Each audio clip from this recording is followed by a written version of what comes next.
শুরু করুন আপনি। আমি শুরু করব আসলে আমার ছোটবেলা থেকে। আমি ঠিক যখন আমার জন্ম হলো, আমি মোটামুটি একলামশিয়ার বেবি ছিলাম। অপুষ্টিজনিতভাবে যে বেবিটা হয় সেটা হয়েছিলাম। তো ছোটবেলা থেকে অসুস্থতাটাই আমাকে ঘিরে ফেলেছিল সবচেয়ে বেশি। ওভাবেই বেড়ে ওঠা আমার।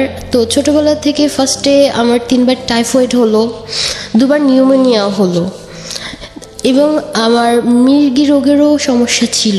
কত নম্বর বেবি ছিলেন আপনি? আমি সেকেন্ড। কোন জেলায় জন্মগ্রহণ করেছেন? মুন্সিগঞ্জে। বাবা কি করতো?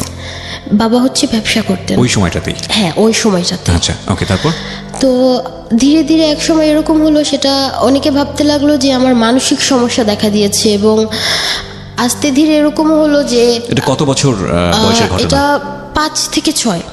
5 থেকে 6 বছরে মানে সবাই বুঝতে পারছিল যে মানসিক সমস্যা দেখা দিয়েছে। মানসিক সমস্যা, এবং বিভিন্ন রকম ডাক্তার দেখালো, তারাও ধরতে পারছিল না।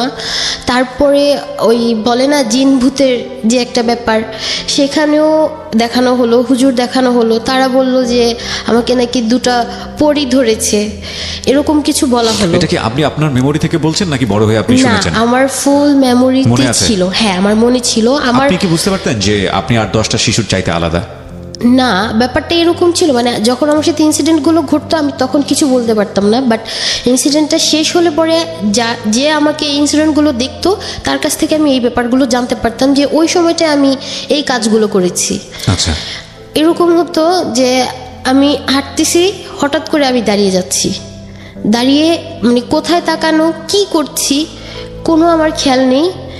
এরকমও হয়েছে যে আমার সামনে একদম গাড়ি একদম ক্লোজ চলে আসছে, আমি বলতে পারি না, কিছুই বলতে পারি না। দেন ট্রাফিক পুলিশেরা আমাকে মুভ করছে যে ওখান থেকে না হয় অ্যাক্সিডেন্ট হতো। এরপরে অলমোস্ট 2-3 মিনিট পরে আমার হুঁশ আসতো, তখন আমি কিছু বলতে পারতাম না। আচ্ছা। আরেকবার এরকম হলো যে আমি চা খাচ্ছি, ওই মুহূর্তে আমি কই চলে গেছি আমি বলতে পারি না, চা পুরো আমার বডিতে পড়ে গেছে, গরম চা। ওকে। দেন আমার ফুপি বলল যে আমি চা খাচ্ছিলাম, এরপরে কি হলো কেউ বুঝতে পারছে না। আচ্ছা। ধীরে ধীরে এরকম অনেক প্রসেস করলো, কিন্তু কোনো কাজ হলো না। এক পর্যায়ে আমাদের যে পারিবারিক ডাক্তার, যিনি আমাকে ছোটবেলা থেকে ট্রিট করতেন, ওনার কাছে আবার যাওয়া হলো। তো উনি অনেক বেশি বই টই পড়াশোনা করে উনি জানতে পারলো সেটা হচ্ছে মৃগী রোগের লক্ষণ ছিল। এগুলো হচ্ছে মৃগী রোগের লক্ষণ ছিল। আচ্ছা। 2 বছরের আমার ওষুধের কোর্স দিল, এবং খুব হাই পাওয়ারেবল মেডিসিন যেটা ছিল, কন্টিনিউয়াসলি নেওয়ার পরে আমি ঠিক হলাম কমপ্লিটলি। আমি হচ্ছে 1 বছরে 3 মাস স্কুলে যেতে পারতাম। আমি যখন আবার 8-9 বছরে পড়লাম, তখন নতুন সিমটমস দেখা দিল যে আমি হাঁটতে পারছি না, বা আমার পা হাত খুব ব্যথা করছে, প্রচণ্ড পরিমাণে ব্যথা করছে, মুভ করতে পারছি না। আরও ট্রিটমেন্ট নেওয়া শুরু হলো। আমার যে ছোটোবেলা ডাক্তার ছিল ওনাকে দেওয়ার কাজ হলো না, কারণ উনিও যথেষ্ট বয়স্ক হয়ে গিয়েছে। ডাক্তার চেঞ্জ করা হলো। এরপর আমার ধরা পড়লো সেটা হচ্ছে আর্থ্রাইটিস। এবং এটা নাকি বংশগতভাবেই হয়ে থাকে।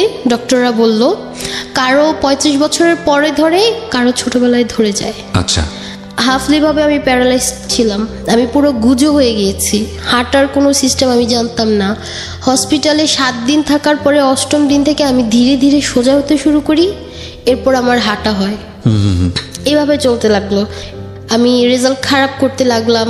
এক পর্যায়ে এসে যখন আমার ডাক্তার দেখিয়ে ক্লাস 8-এর পরে ব্যাপারগুলো একটু ঠিকই আসলো, একটু ভালোর দিকে গেলাম, ওই সময় হচ্ছে আমার পেট ব্যথা শুরু হলো। যে কেন পেট ব্যথা করছে, পেট ব্যথা, গলা ব্যথা করছে। আমাকে অ্যান্ড্রোস্কোপি করা হলো ওই এইজটাতে। অ্যান্ড্রোস্কোপি করার বলে ধরা পড়লো আমার খাদ্যনালীতে পলিপ হয়েছে। পলিপটা কি? ছোট ছোট মাংসপিণ্ড, টিউমারের মতো, বাট ওইটা অনেক সময় বড় হয়, আবার অনেক সময় ছোট থাকে। অনেক সময় ক্ষতি করে, অনেক সময় করে না। বাট র্যান্ডমলি ট্রিটমেন্ট মেনটেন করে চললে প্রবলেম হবে না। ওইটা মেডিসিন চললো। আমি ম্যাট্রিক পরীক্ষা দিলাম, এসএসসি দিলাম। 3টা ডিজিজ, একটা হচ্ছে একলেমশিয়া, তারপরে আপনার আরেকটা কি জানো, আর্থ্রাইটিস, তারপরে হচ্ছে আপনার পলিপ। হ্যাঁ। এটা কত বছর বয়সের মধ্যে? এটা আমার ক্লাস 10 উঠার পরে ধরা পড়লো যে আমি পলিপে আক্রান্ত। ওকে। তারপর এরপরে আমি পরীক্ষা দিলাম। পরীক্ষা দেওয়ার পরেও তো আমি মানে সুস্থ হয়ে উঠতে পারলাম না। তো মা ভাবলো যে হয়তো ওইটার আবার ডিজিজ দেখা দিয়েছে, যেহেতু মেডিসিনের কোর্সটা শেষ। যে ডাক্তারই আমাকে কোর্সটা দিয়েছিল সেই ডাক্তারের কাছে যাওয়া হলো। বাট এরপরে উনি আর কোনো রিজন পাচ্ছে না, উনি এগেন আবার বললো যে আমার মেন্টালি ভাবে আমি ডিপ্রেসড। মেন্টালি ডিপ্রেস হওয়ার পেছনে কি কোনো কারণ ছিল ফ্যামিলিতে? না, তখন পর্যন্ত তেমন কোনো কারণ নেই। তখন পর্যন্ত যখন ছিল মানে যখন ছোট ছিলাম তখন হয়েছিল, তো তখন তো আমি কিছু বুঝতাম না। রাইট। আমার প্রবলেম বাড়তেই থাকলো, আমার কন্টিনিউয়াসলি পেট ব্যথা থামতো না, ইভেন আমার রক্ত শূন্যতা পড়ে গেল, মানে গাইনোলজিস্টকে সাজেস্ট করা হলো, সেখানে গেলাম। সেখানে এটা হচ্ছে 2011 শেষের দিকের ঘটনা। জি। সেখানে আমার ধরা পড়লো যে আমার ওভারিতে সিস্ট আছে, যেটা তখন রিয়ার, মানে তখন হচ্ছে 100 জনে একজন হয় এরকম ছিল ওই ব্যাপারটা। ওভারিয়ান সিস্ট বোঝেন না, তাদের জন্য বিষয়টা একটু ডিফিকাল্ট হলে আমরা একটু বিষয়টা পরিষ্কার করতে চাই, কারণ ইটস রিয়েলি মেজারেবল। মানে একটা মেয়ের ওভারিতে সিস্ট হওয়া মানে এটা অনেক বড় ধরনের দুর্ঘটনার মুখোমুখি হলেও হতে পারে। আমার মনে হয় ওর ক্ষেত্রেও সেটা হয়েছে। কি এটার ইম্প্যাক্টটা কি? এটার ইম্প্যাক্ট এটাই যে ওই মোমেন্টে ডাক্তার কি বললো? ওই মোমেন্ট বলেছে এটা যে কখনো এটা রিকভার হবে না। ইভেন আমার যে সাইজটা সেটা হচ্ছে টিনি ওভারিয়ান সিস্ট, মানে যেটা এমন সাইজে আছে যেটা অপারেশন করা যাবে না, অপারেশন করলেও কোনো লাভ হবে না, এটা এগেন আবার হয়ে যাবে। ওকে। তো মেডিসিনের দ্বারা এটাকে দমিয়ে রাখা যাবে, মানে ধীরে ধীরে এটা কমবে, কোনো এফেক্ট করবে না। আর ইন দ্যাট কেস ফিউচারে আমি কখনো মাও হয়তো হতে পারবো না। এটা ডাক্তার ওই সময়টাতে বলল, ডিরেক্ট বলে দিয়েছে। ইভেন তখন আমি আর মা একসাথেই ছিলাম, আমার সামনেই বলা হয়েছে যে ট্রিটমেন্ট করি, দেন দেখা যাক। আমাকে ফার্স্টে মেডিসিন দিল যে 6 মাস এরকম কোর্স করে আসবে, আসার পরে আলট্রাসোনোগ্রাফি করতে দিত, করতাম। তো বলতো ছোট হয়েছে। এক একটা সিস্ট আমার ভ্যানিশ হতে অলমোস্ট 1 ইয়ার লেগে যায়, তারপরে আবার নতুন করে আবার হয় 6 মাস টোটালি সব অফ রেখে বলে যে 6 মাস পরে এসে চেক আপের জন্য, তখন আবার হয়ে যায়। আমি যতটুকু বুঝতে পারছি ছোটবেলা থেকে আপনি মানে এই ডিজিজগুলো গিফটেড বাই গড, এবং এগুলোতে কারোর কোনো হাত ছিল না, এবং প্রত্যেকটাই কোনোটার চেয়ে কম পাওয়ারফুল না। জি। আমি জানি না এই প্রশ্নটা করাটা উচিত হবে কিনা, বাবা মা বিরক্ত হতো না? ফ্যামিলির অন্যান্য মেম্বাররা বিরক্ত হতো না? হতো, মানে আমার জন্য অনেক বেশি প্রবলেম মাঝে মাঝে ফেস করতে হতো। ইভেন আমি যেটা অনেস্টলি বলবো, আমার মা হ্যান্ডেল করতো ব্যাপারগুলো, এবং সবচেয়ে বেশি আমার এফেক্ট করেছে আমার পড়াশোনাতে। আমি জানি না আমার ফিউচার কি হবে, আমি এর কোনো অ্যান্সার পাইনি এখনো। তো আমি একটু পিছনে যেতে চাই। ক্লাস 7-এর ঘটনা হবে সেটা, যখন আমি আর্থ্রাইটিসে আক্রান্ত ছিলাম এবং আমি হসপিটালে ভর্তি ছিলাম, মানে ফুলি আমি সুস্থ হলাম। তার 2-1 দিন পরে আমার চাচার বিয়ে ছিল। তো বিয়ের 3 দিন পরে, ঠিক 3 দিন পরে আমার বাবা কোনো একটা কারণে ব্যবসার কাজে নড়াইল যেতে হবে, বললো যে আমাকে নিয়ে যাবে। তো আমি গেলাম। নড়াইলের অনেক ভিতরে, বাড়ি কার কে আমি কিছুই চিনি না। ইভেন তখনও আমাদের বাসায় হচ্ছে আমার চাচার বিয়ের আমেজটা চলছে, ওর ভিতরে উনি হচ্ছে আমাকে নিয়ে চলে গেছে। কেন গেছে আমি জানি না, কারণ আমি ওই বয়সটা হয়নি যে আমি জিজ্ঞেস করব আমাকে কেন নিয়ে যাওয়া হচ্ছে বা কোথায় যাচ্ছি। 5 থেকে 6 দিনের মতো থাকা হয়েছিল ওখানে, যেখানে মানে একটা মহিলা ছিল যার বাসায় গেলাম, ওনার 2টা সন্তান ছিল, একটা ছেলে একটা মেয়ে। ওর বাড়িতে আর কেউ নেই। ওই মুহূর্তে আমি আর বাবা ওই বাসায় গেলাম। ওনার যে স্বামী মহিলার, উনি হচ্ছে দেশের বাইরে থাকতো, অতটুকুই জাস্ট শোনা হয়েছিল। আপনি তখন কোন ক্লাসে পড়েন? ক্লাস 7। ওকে। তো ওখানে তখনও কারেন্ট ছিল না, এত অজপড়াগা যে রাতে কখনোই কারেন্ট পাওয়া যায় না। ফ্রেশ হয়ে খাওয়া দাওয়া করলাম। তো একটা রুমে আমি, ওই যে মহিলাটা ছিলেন আন্টি, উনি আর ওনার 2টা ছেলে মেয়ে এক বিছানায় ঘুমালাম। আমার বাবা ছিল অন্য রুমে। পরদিন সকালে ঠিক ভোরের দিকে 4:45 হবে এরকম, উঠে দেখলাম যে আমার পাশে ওই আন্টিটা নেই, রুমে বাবা নেই। তো প্রায় 1.25 ঘন্টা হবে, 5:45-র দিকে দেখলাম দুজনে একসাথে কোথা থেকে যেন আসলো। বাসায় কি ওই মহিলা সম্পর্কে জানতো? মা জানতো বিষয়টা? কেউ জানতো না, না, কারণ জানতো যে উনি তো ব্যবসার জন্য যাচ্ছে। তো বাবা যে ব্যবসাটা করতো সেটা হচ্ছে কাঁচামালের আড়তে ব্যবসা করতো, তো ওটা তো ছেলেদেরই, তো প্রশ্নই আসে না। ওই অতটুকু দেখার পরে ভোরে 8টার দিকে ওই মহিলাদের বাবার বাড়ি আমাদের নিয়ে যাওয়া হয়। ওই বাসায় 3 দিন, আমি 3 দিনের ভিতরে বাবাকে সারাদিনে হয়তো আমি একবারে রাতে দেখতে পেতাম, মানে সারাদিন আমি ওনাকে দেখতে পেতাম না। সো আপনার কোনো কোয়ারি ছিল না যে বাবা তুমি কোথায় যাচ্ছ, আমাকে কেন নিয়ে যাও না বা কেন নিয়ে আসলে? একটা মানে দাদার বয়সী লোক ছিল, দেখতাম যে ওনার সাথে বের হতো, এরপরে কই গেছে এটা তো আর আমি বলতে পারবো না, কারণ আমিও টোটালি ওই প্লেসগুলো চিনি না। তো আমি ওখানে থাকতাম, জাস্ট রাতে যখন খাবার সময় হতো দেখতাম বাবা আসছে, খেতাম এবং আমি আর বাবা ঘুমাতাম একসাথে, কিন্তু সকালে উঠার পরে ওনাকে আর মানে দেখতাম না। এভাবে প্রায় 3 দিন থাকলাম। তৃতীয় দিন হলো এরকম যে ওই মহিলা আমার জন্য একটা ড্রেস নিয়ে আসলো। আচ্ছা, ওটা বানানোর জন্য টেইলারে নিয়ে যাওয়া হলো, আমাকে টেইলারের থেকে মাপ নিয়ে ওই দিনই বানানো হলো। তো আমি সারাদিন টেইলারের ওখানে বসা, বাট বাবাকে ওই দিন আমি সারাদিনেও দেখতে পাইনি। ইভেন মহিলা আমাকে টেইলারে বসায় রেখে উনি কই গেছে ওনাকেও আমি পাচ্ছি না। তো তখন আসার বাড়ির আশেপাশে অন্য কোনো বাড়ি ছিল না? ছিল, মানে ডিস্টেন্স এরকম যে একা একা যেতেও ভয় লাগতো। আচ্ছা, এরকম এত অজপড়াকা, সেটা হচ্ছে নড়াইল লোহাগড়ারও আরো ভিতরে। আচ্ছা, সেখানে তো রাতে খাওয়া দাওয়ার পরে ওই ড্রেস পরলাম, পরদিন সকালে আমরা চলে আসলাম ঢাকাতে। তো সবাই জিজ্ঞেস করলো কি করলা, কি মজা করলাম, যে আম্মু আমি তো ঘুরলাম, অনেক মজা করলাম। ইভেন তখন আমি বলি নাই, কারণ আমার ভিতরে ওরকম কোনো মানে কিছু জাগেই নেই যে আমি বলবো যে বাবাকেও দেখিনি, তারপরে আন্টিটাকেও দেখিনি। তো আমি বললাম যে আম্মু আমি তো কাউকে চিনলাম না, আর এরকম কয়েকটা লোককে দেখলাম, বাট জায়গাটা সুন্দর ছিল। 3 মাস পরে আমাদের বাসায় সেই আন্টিটা আসলো যাদের বাসায় আমি গেলাম। উনি ওনার স্বামী এবং 2 ছেলে মেয়ে সহ আসলো। প্রায় 7 দিন হয়ে যাচ্ছে, মানে ওনারা আমাদের বাসা থেকে যাচ্ছে না। বললো যে ট্রিটমেন্টের জন্য আসছে, ট্রিটমেন্টের জন্য ওনাকে 2nd ডে থেকে আসার পরে 2nd ডে থেকে ধানবন্দি নিয়ে যাওয়া হচ্ছে। তার চেয়ে মজার বিষয় হচ্ছে আমার মা যাচ্ছে না, উনি একটা মেয়ে, সাথে তো যাওয়ার কথা আমার মারই, আমার মা যাচ্ছে না। ওনার স্বামী ঢাকা আসার পরে বলল যে উত্তরা এই সাইডে গেছে, মানে কোনো একটা কারণে, সেটা হয়তো ওনার বাইরে যাওয়ার কারণে এই আবার যাবে সেই ব্যাপারে কিছু জন্য, হ্যাঁ গিয়েছে। আমার মানে আমার বাবা সেই আন্টিটার সাথে ডাক্তারের কাছে যেত, আর ওনার 2 ছেলে মেয়ে আমাদের বাসায় রেখে যেত। প্রায় বিকালে মানে বাকি সব মেম্বাররা কি বিষয়টাকে খুব স্বাভাবিকভাবে নিচ্ছিল, লাইক আপনার মা, হ্যাঁ মানে ব্যাপারটা এরকম।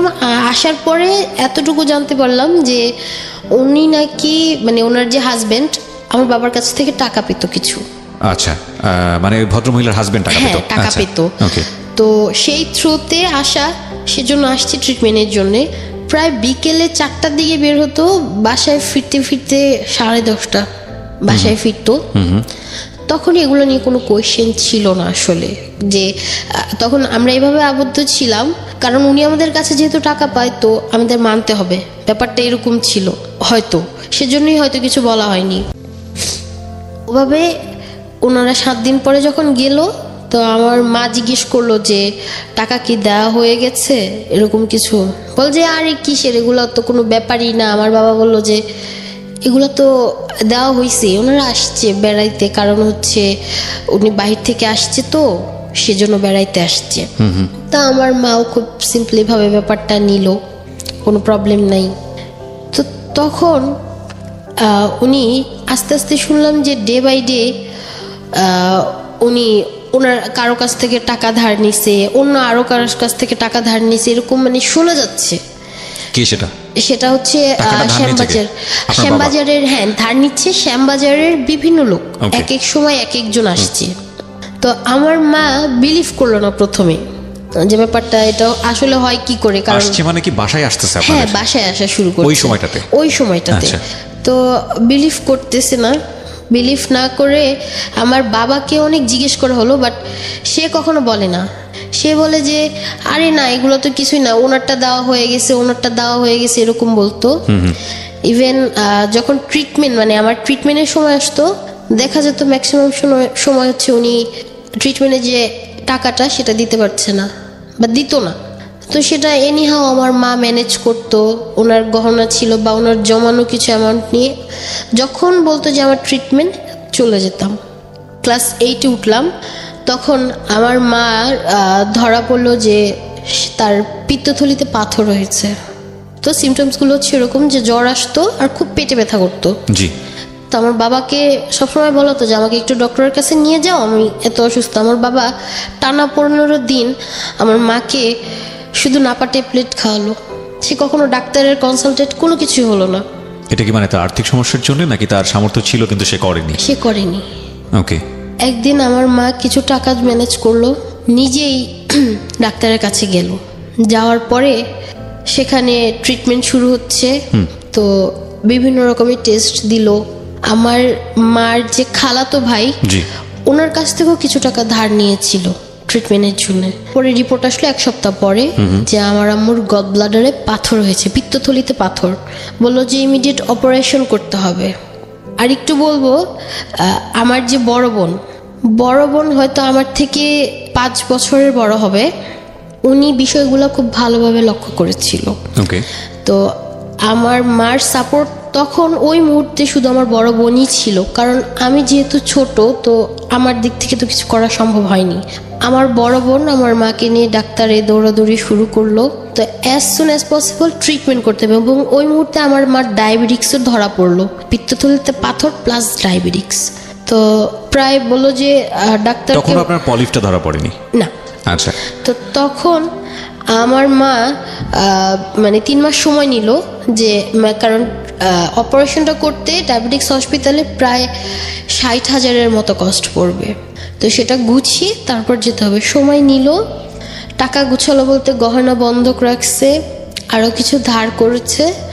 তারপর আমাকে একা বাসায় রেখে আমার মা মানে মা আর বোন হসপিটালে গিয়েছে, ডায়াবেটিক্স হসপিটালে, সেখানে ভর্তি হয়েছে।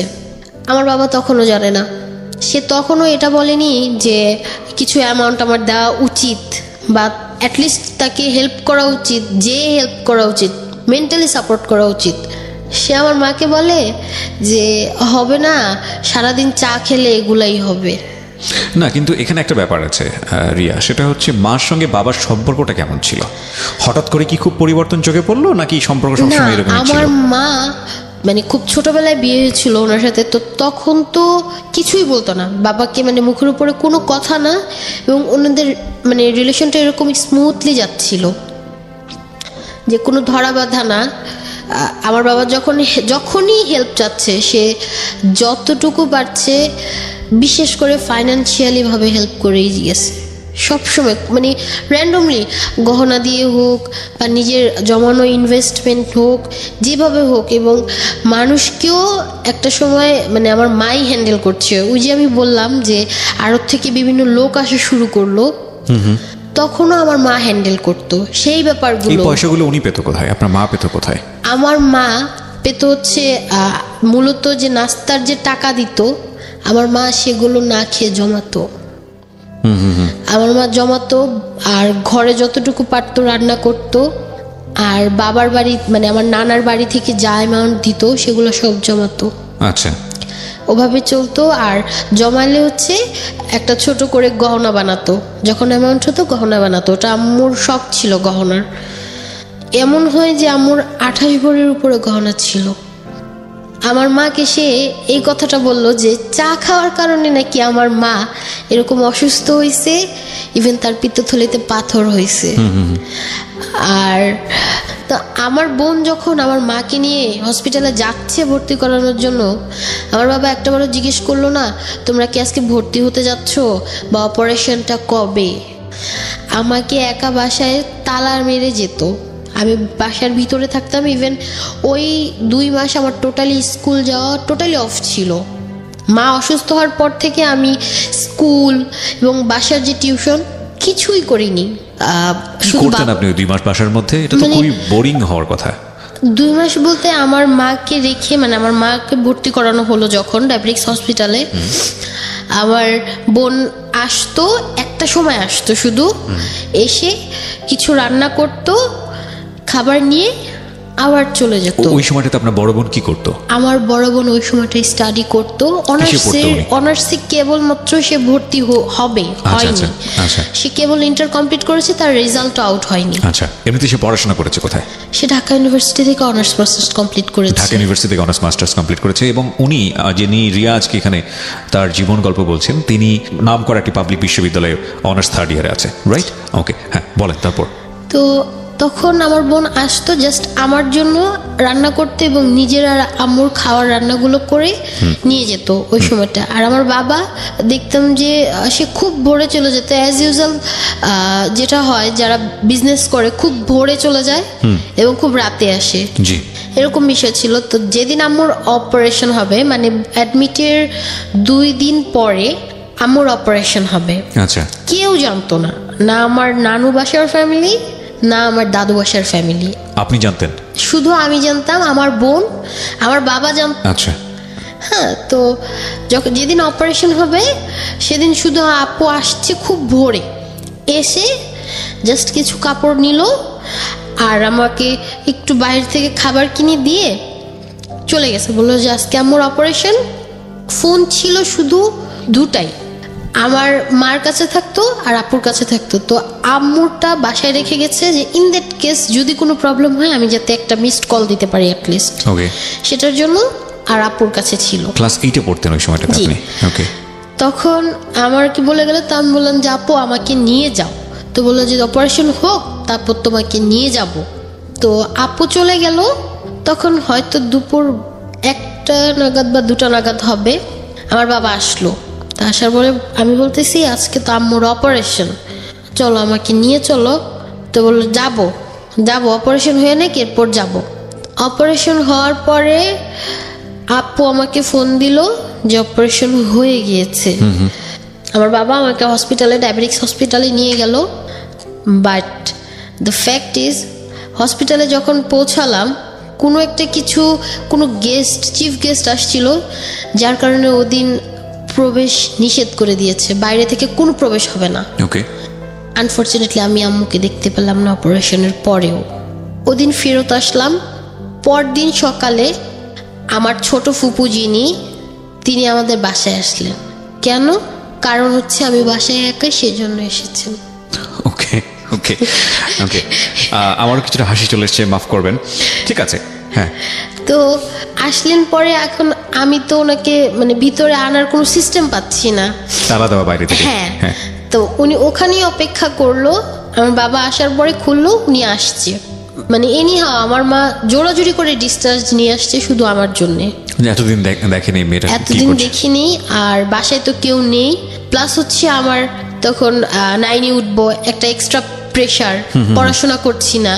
আমার মা বললো যে বাসায় আমার ছোট বাচ্চা রাখা, ডক্টরকে এইভাবে বললো যে আমার ছোট বাচ্চা রাখা, এনিহাও আমাকে যেতে দিতেই হবে। তো ডক্টর খুব জোরাজোরি করার পরে ডিসচার্জ তো দিল। তো উনি বলছে যে আপনার কোনো কিছু করা যাবে না, আনটিল 2 মাস অ্যাটলিস্ট কিচ্ছু করা যাবে না। অলরেডি 15 দিন কাভার হয়ে গেছে।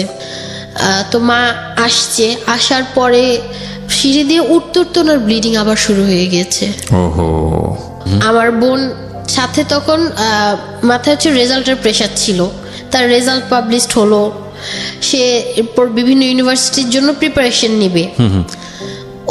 আমার মা মোটামুটি 7 দিন পরে গোসল করলো। গোসল করার পরে আবার ব্লিডিং শুরু হলো, ওকে, র্যান্ডমলি। এরপর মানে খুব কষ্ট করে ওনাকে ডাক্তারের কাছে নিয়ে যাওয়া হলো যে এরকম কেন বারবার হচ্ছে। জানা হলো যে ইনফেকশন হয়ে গিয়েছে। ওহো। দেন সেটার আবার ট্রিটমেন্ট চললো। বাট আমার মা কন্ডিশন আগেই দিয়ে রাখছে যে আমাকে হসপিটালে কোনো মতে অ্যাডমিট রাখা যাবে না, কারণ আমার ছোট বাচ্চা বাসায়, সে একা, এবং তার পরীক্ষা। হ্যাঁ, আমার মা এইভাবে ট্রিটমেন্ট নিতে থাকলো যে এসে আমার বোন ভার্সিটি অ্যাডমিশনের জন্য কোচিং শুরু করলো।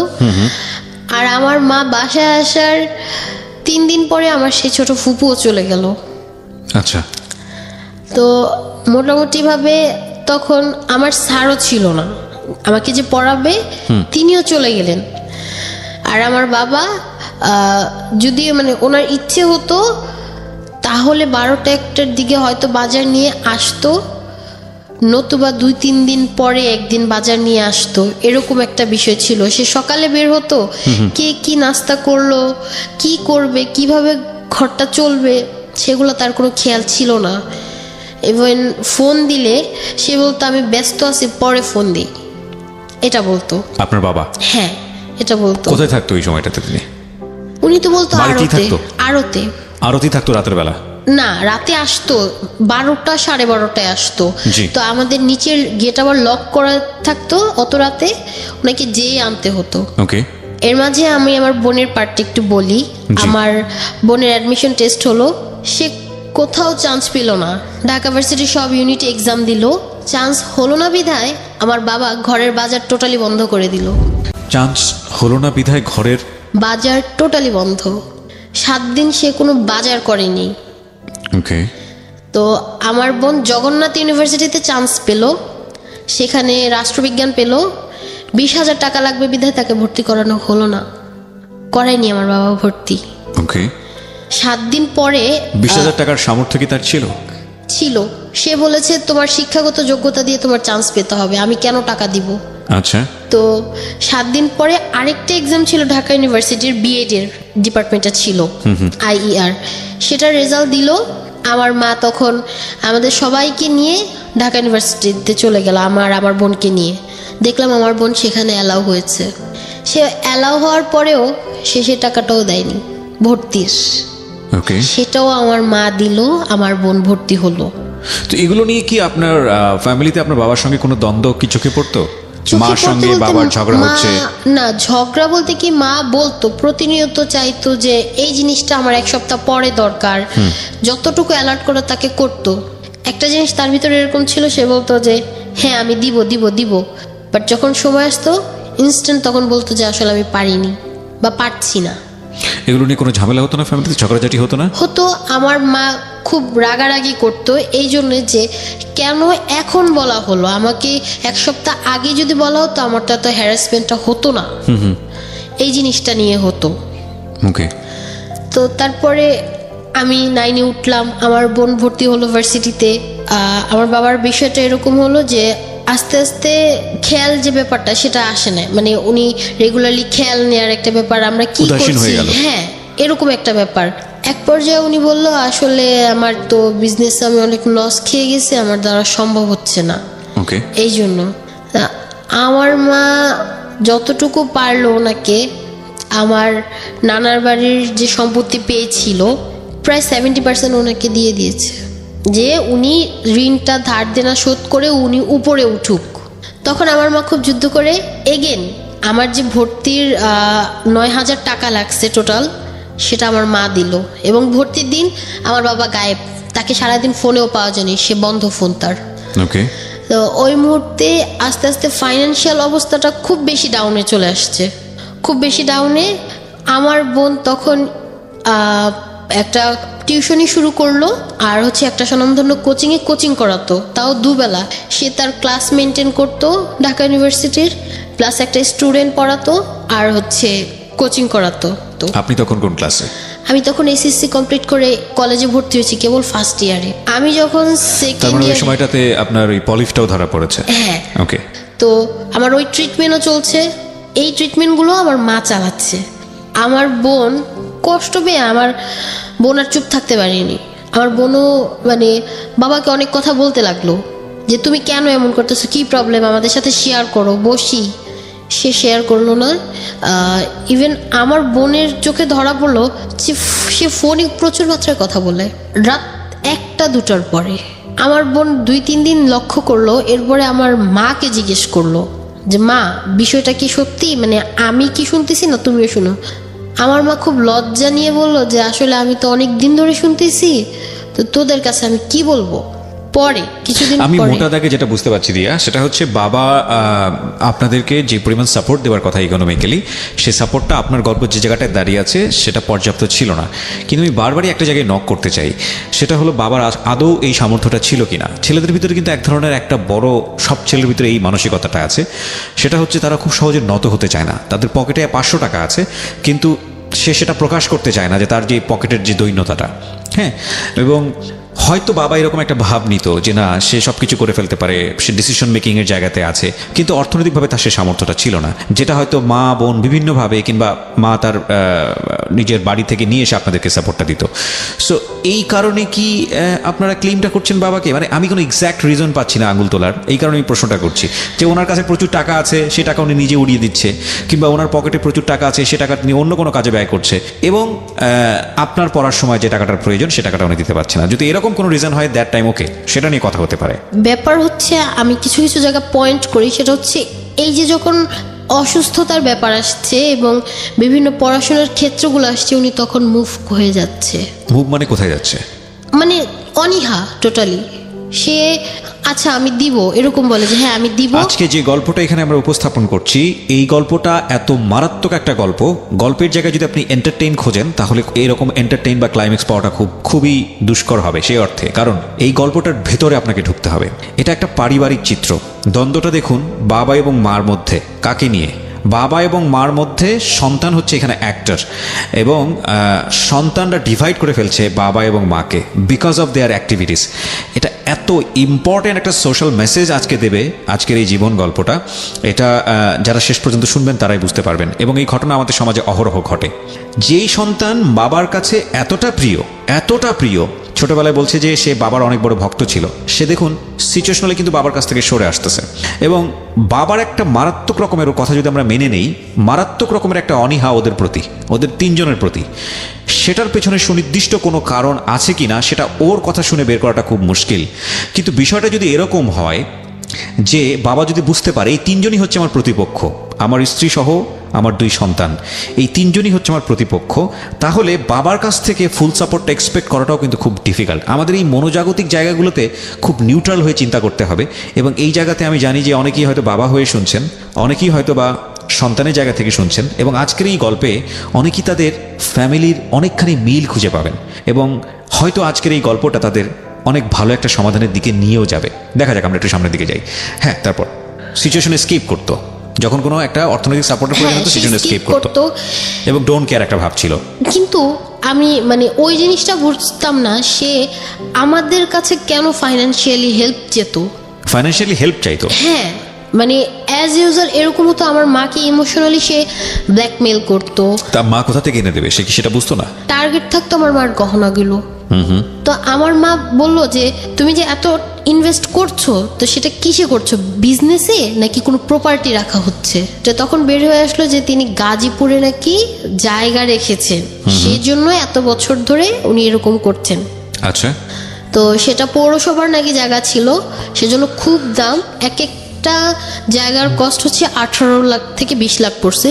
তিনি দুটো জায়গা রেখেছেন, তার মধ্যে একটা জায়গা হচ্ছে নামজারি করাতে ভুল ছিল, সেটার সমাধান করতে নাকি ওনার এত টাকা ইনভেস্ট করতে হচ্ছে। এগুলো ফ্যামিলির সাথে সে কেন শেয়ার করেনি? সে বলেছে যে আমি করে একবারে নাম দিতাম। ফাইন, ওকে, এটা তার এক্সকিউজ। তো আপনারা জানতে পারলেন কিভাবে? এটা কোনো ঝগড়াঝাটির মধ্য দিয়ে নাকি? হ্যাঁ, ঝগড়া, মানে যখন খুব বিকট আকার ধারণ করলো ঝগড়াগুলো, এবং ফাইন্যান্সিয়ালি প্রেশার, বাইরের মানুষের প্রেশার, সে নট অনলি শুধু আমাদের কাছ থেকে না, বাইরে তার বিজনেস যে কলিগ ছিল তাদের কাছ থেকে 5 লাখ, 7 লাখ, 50,000, 1 লাখ এরকম করে ধার নিয়েছে। এগুলো বাসায় আসতো, তারা বাসায় এসে বলতো যে তখন যখন বলতো যে আপনি কি এগুলো কিছুই জানেন না, আমার মাকে জিজ্ঞেস করতো, তখন আমার মা অবাক হতো যে এত টাকা কেন ধার নিচ্ছে। যখন জানলো, তো আমার মা জিজ্ঞেস করলো তাহলে এই জমিগুলো কার নামে লেখা হয়েছে, আমার 2 মেয়ের নামে না? বলে না, আমার নামে লেখা হয়েছে, তো ওটা ভুলে লেখা হয়েছে, ওইটাই ঠিক করব, ওইটা ঠিক করার জন্যই এত টাকা লাগবে। আমার মাকে এই আশাটা দিল। আমার মা লাস্ট যা ছিল সেটাও দিল, সম্বল, যে আমার 2 মেয়ের একটা সম্বল হবে, সেজন্য দিল। তো যখন আমার কোচিংয়ের প্রায় শেষের দিক হবে, প্রায় শেষের দিকে 2012-র দিকে আমাদের বাসায় পিসি আসলো, তখনই ওদের টাইম আমি ফেসবুক খুলি, কারণ সবাই নতুন নতুন খুলে, আপুকে বলে দিলাম, খোলার পরে 2 জন এক আইডি ইউজ করতাম, কিছুই বুঝতাম না। তো মোটামুটি বুঝার পরে আপু দেখলাম 1 বছর পরে নিজের একটা ফেসবুক আইডি খুললো, তো আমি আমার ফেসবুক আইডিতে ইউজ করতাম। তো তখন নতুন কিছু বুঝতাম না, খুব কম বসতাম। আস্তে আস্তে বসার পরে মজা যখন পেয়ে যায় তখন রেগুলারলি বসতাম। একটা SMS আসছে, তো আমি ওটা রিপ্লাই দেইনি কোনো, যে কি এটা, কি আমি চিনি না, কেনই ব্যাড নিব। এরপরে 3 মাস পরে আবার একটা SMS আসলো ইনবক্সে। তো আমি সেটাকে নক করলাম যে আচ্ছা কে আপনি, আর এটার নাম ছিল হচ্ছে রূপকথার রাজকুমার। ওকে। তো অ্যাজ ইউজুয়াল কোনো ইনফরমেশন দেয়া নেই, এইরকম অড টাইপ নাই, তার মানে এটা ফেক টোটালি। আমার থট তো তখন এটাই। তখন তার সাথে পরিচয় হলাম, ওই আইডিটার মানুষের সাথে পরিচয় হলাম। হওয়ার পরে জানতে পারলাম যে আমরা সেম এজ, সেম ক্লাস। তা আমি খুব হ্যাপি হলাম এই জন্যে যে যেহেতু আমার ব্যাক সাপোর্টটা কম, আমি বই কম কিনতে পারছি, শুধু আমি কোচিং করে যাচ্ছি। তো আমার ধারণা হলো যদি আমি কোচিংয়ের পড়াগুলো এক্সচেঞ্জ করে পড়তে পারি তাহলে আমার জন্য খুব হেল্প হবে। ওকে। তো সে আমাকে কন্ট্যাক্ট নাম্বার দিল, আর আমিও আমার কন্ট্যাক্ট নাম্বার দিলাম। আর আমার কন্ট্যাক্ট নাম্বার বললে ভুল হবে, কারণ আমি তখনও ফোন ইউজ করি না। আমার আম্মুর যে নাম্বার সেটাই আমি সবাইকে দিতাম, যে এই নাম্বারই আমাকে পাওয়া যাবে। কন্ট্যাক্ট নাম্বার দেওয়ার পরে 28শে আগস্ট আমাদের প্রথম কথা হলো রাত 12টায়, এবং সেই আইডির লোকের ওই দিন ওর বার্থডে ছিল। ওকে। অ্যান্ড আমি সেটা জানি না। আমি তখন ফোন দিলাম তাকে যে 12টার পরে যে কিছু শিটের ব্যাপারে কথা বলি, আমাকে দেওয়ার কথা বলি, যে ছবি তুলে আমাকে দিলে আমি একটু পড়তে পারবো। শিট বলতে শিট মানে আমি তো ইউসিসিতে কোচিং করতাম, তো ও অন্য কোচিং করতো। একই এইজে ছিলেন আপনারা? হ্যাঁ, এইজে ছিলাম। তো আমি হ্যাঁ, বাংলা ইংলিশটা আমি একটু নিতে পারলাম চেঞ্জ করে। ওকে। ফোন দিলাম, সেই লোক তো ঘুমের ভিতরে কি কথা বলছে সে নিজেও কিছু বুঝেলে, আর এত শীত আমিও কিছু আর বলিনি। এবং তার যে বার্থডে তাও আমি জানি না কিছু। ওকে। একটা আননোন নাম্বারে ফোন আসে, তা আমি ধরার পরে জানলাম সে রূপকথা রাজকুমার। তা আমি তারে বললাম, ও আচ্ছা আপনি কি সেই বয়রা? এই রূপকথা রাজকুমার কি আপনার ডান পাশে বসে আছে সেই? হ্যাঁ, ইমন। তো আমি বললাম যে দেখো, তোমার সাথে ফেসবুকে কথা বলবো না, আমার তো এটা আম্মুর নাম্বার, তো বেশি কথা বলা যাবে না, আর ফোন দিও না, মাঝে মাঝে টেক্সট করো। আমার বাবা ইন টোটাল তখন আর এরকম অবস্থা হলো যে সবসময় বাসায় থাকতো বাবা। হ্যাঁ, সবসময়, মানে যে লোকটা বাসায় থাকে না সে এখন বাসায় থাকার টোটালি বাসায়। শেষের দিকে এসে লক্ষ্য করলাম যে আমি কোচিংয়ে যাচ্ছি, ডোর লাগাই এসছে, কারণ মা আর বোন ঘুমানো, এবং আসার পরেও ডোর খুলে এসে আমার মা কাজ করছে। তো আমি মাকে জিজ্ঞেস করলাম, মা কি হয়েছে, এরকম বাবা বাসায় কেন? পরে বলতেছি কে জানে কি হয়েছে, মনে হয় আড়তে কোনো ঝামেলা হয়েছে। মা বললো এটা। কিসের আড়ত ছিল? সবজির আড়ত। তো তখন খুব ভয় পেতাম বাবাকে, এই জন্য যে আননোন একটা লোকের সাথে আমি ফোনে কথা বলছি, এটা বাবা জানতে পারলে কি হবে। সেই রূপকথা রাজকুমার যিনি, ওর সাথে আমার তখন SMS এ খুব বেশি কথা হচ্ছে, মানে ওর সঙ্গে কন্টিনিউয়াসলি যোগাযোগ হতো। হ্যাঁ, ইমনের সঙ্গে কন্টিনিউয়াসলি যোগাযোগ শুরু হচ্ছে, এবং আমাদের পিসিতে প্রবলেম দেখা দিল। আচ্ছা। তো তখন পিসিতে আর বসার কোনো সুযোগ নেই, যা হচ্ছে আম্মুর ফোন দিয়ে হচ্ছে। ওকে। তো ব্যালেন্স শেষ হলে আমার সেটাও ক্যাপাবিলিটি নেই যে আমি ভোরে একটা মানুষের সাথে কথা বলবো বা রিচার্জ করব। সেই রিচার্জটা আমাকে ইমন করে দিত।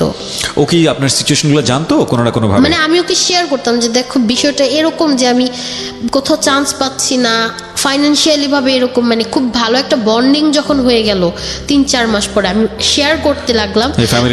হ্যাঁ, ফ্যামিলি বিষয়টা প্রিভিয়াস গুলো না, বাট ডিজিজ ব্যাপারে যে আমি এরকম অসুস্থ থাকি এটা বললাম। খুব ডিপ্রেশন কাজ করলো। আর আমার বাবা তখন বলতেছে কোথাও চান্স পাও নাই তো, সে মানে খোঁচা মারা যে একটা কথা বলে না, ওরকম করে কথা বলতেছে। তো লাস্ট সুযোগ ছিল এটাই যে জাতীয় ইউনিভার্সিটি, বর্তমানে যেটা হচ্ছে ঢাকা ইউনিভার্সিটির আন্ডারে চলে গিয়েছে প্রতিষ্ঠানটি, সে প্রতিষ্ঠানে পরীক্ষা দিতে গেলাম এবং ফার্স্ট মেরিট লিস্টে আমার নাম চলে আসলো। সেই দিন যখন বললাম তখন সে বললো, আমার বাবা আমাদেরও আছে জাতীয় ইউনিভার্সিটিতে পাবলিকে তো আর পাওনি। আমার বাবা আমাকে এটা বললো। 1 সপ্তাহ পরে যখন ভর্তির সময় আসলো, ভর্তিতে টোটাল হচ্ছে সারা বছরের বেতন সবকিছু সহ 5,000 টাকা লাগতো, 200 কম 5,000 টাকা। তো 1 সপ্তাহ আগে থেকে আমার মা বলতেছে, আমার বোন বলতেছে যে দেখো এবার যদি ভর্তি করানো না যায়, আমার বোনকে কিন্তু আর ভর্তি করানো যাবে না, মানে আমার কথা বলছিল আমার বোনটা। সে বলল হ্যাঁ হয়ে যাবে সমস্যা নেই। কথা বলতে বলতে ডেডলাইন চলে আসছে, যেদিন আমি ভর্তি করতে যাব সকাল 12টার ভিতরে আমার ওখানে ভর্তি কমপ্লিট হতে হবে, কারণ ব্যাংক বন্ধ হয়ে যাবে, ব্যাংকে আমার টাকাটা সাবমিট করতে হবে। ব্যাংক 2টার পরে আর খুলে না, কলেজের যে ব্যাংকটা সেটা 2টার পরে খুলবে না। আমার বাবা সকালে বের হয়েছে, সে আর ফোন ধরে না। এখান থেকে ফিরবো প্রিয় শ্রোতা, যে গল্পটার কথা বলছিলাম আপনাদেরকে, সেই গল্পটা ছোট্ট করে একটু বলি। ও অনেক চেষ্টা করে রোদে, মেঘে, বৃষ্টিতে, ঝড়ে সব প্রতিকূলতা পার করে ও যখন শেষ পর্যন্ত কোনো একটা জায়গায় নিজে জায়গা করে নিতে পেরেছে। ও বলছে জাতীয় ভার্সিটি, কিন্তু ও যে প্রতিষ্ঠানে পড়াশোনা করছে সেটা বাংলাদেশে খুবই রিনাউন্ড একটা বিশ্ববিদ্যালয়। আগে কলেজ ছিল, এখন এটা বিশ্ববিদ্যালয় বলে, তাই না? ওকে। এবং সেখানে সে পড়াশোনা করছে। তো এখানে সে চান্স পেল, এবং বাবা এটাকে একটা অন্যরকমভাবে বলল। দেখুন, অন্যরকম বলা ওর জায়গাটা থেকে ও ফিল করছে, বাবার জায়গা থেকে হয়তো এটা খুব স্বাভাবিকভাবেই বলা। বিখ্যাত একজন মোটিভেশনাল স্পিকার, আমি নামটাই মুহূর্তে মনে করতে পারছি না, আমি ফেসবুকে শেয়ার দিয়েছিলাম তার আমার আইডিতে। তার একটা মোটিভেশন সেশন ছিল এরকম যে ওয়ার্ড হ্যাজ পাওয়ার, শব্দের একটা মারাত্মক ক্ষমতা আছে। হ্যাঁ, এবং ক্ষমতাটার উদাহরণ দিতে গিয়ে সে ছোট্ট একটা গল্প বলেছিল তার নিজের জীবন থেকে নেয়। আমি জানি না যে আসলে তার জীবনে এরকম ঘটনা ঘটেছে কিনা। সেটা হচ্ছে সে কোনো এক বন্ধুর ঘটনা শেয়ার করছিল, যে তার এক বন্ধু, সে বাবা ভক্ত ছিল, বাবার খুব অনুরাগী ছিল, বাবা খুবই রাশভারী মানুষ ছিলেন, এবং সে ছোটবেলা থেকে বাবাকে খুব বিজি দেখে এসছে, এবং সে যে কোনোভাবেই হোক না কেন বাবাকে খুব ইমপ্রেস করতে চাইতো। সে চাইতো যে আমার কোনো কাজের দ্বারা বাবা খুব খুশি হোক। তো সে অনেকভাবে চেষ্টা করেছে, পারেনি। এবং একটা সময় সে বিদেশ চলে যায়। বিদেশ চলে যাওয়ার পরে সে যেখানে পড়াশোনা করছিল সেখানে সে A গ্রেড পায়। তো এবার সে ধরে নিয়েছে, যাক এবার নিশ্চয়ই আমার বাবা খুশি হবে, আমি দেশের বাইরে এসেছি, এত ভালো একটা বিশ্ববিদ্যালয়ে পড়াশোনা করছি, এখানে আমি A গ্রেড পেয়েছি, এবার নিশ্চয়ই আমি বাবাকে ইমপ্রেস করতে পারবো। সো সে বাবাকে ফোন দিয়েছে। ফোন দেওয়ার পরে বাবা ফোনটা রিসিভ করেছে। ফোনটা রিসিভ করার পরে সে বলছে, হ্যালো ড্যাড, আমি এখানে A গ্রেড পেয়েছি, আর ইউ হ্যাপি? এবার কি তুমি আমাকে নিয়ে প্রাউড ফিল করতে পারো? বাবার রিপ্লাই ছিল, my son, right now I am busy. ওর জায়গা থেকে রিপ্লাইটা আরও কঠিন, যে হ্যাঁ তুমি এই জায়গাটায় চান্স পেয়েছো, এটা তো ওরকম কিছু হলো না। এটা বাবারা বলতেই পারে, বাবাদের সে স্বাধীনতা আছে, কিন্তু আপনি সন্তানের জায়গা থেকে চিন্তা করে দেখুন, সন্তান কিন্তু এক্সপেক্ট করছে বাবার কাছ থেকে যে না, আমার বাবা এটা নিয়ে খুশি হোক, আমার মা এটা নিয়ে খুশি হোক। দ্য ফ্যাক্ট ইজ দ্যাট বাবা যখন এই রিপ্লাইটা দিল, my son I am busy right now, সন্তান এটার পরে ফিলটা হয়েছে এরকম যে আমি আসলে কেন পড়াশোনা করছি, আমি আসলে কেন ভালো করছি। সো এটার দ্বারা তোমার ফ্যামিলি মেম্বাররা খুশি না, তাদের এটাতে কোনো কিছু যায় আসে না। সো সে গিয়ে ড্রাগ নেওয়া শুরু করলো, এবং একদিন 2 দিন ড্রাগের প্রতি সে অনেক বেশি এফেক্টেড হয়ে গেল।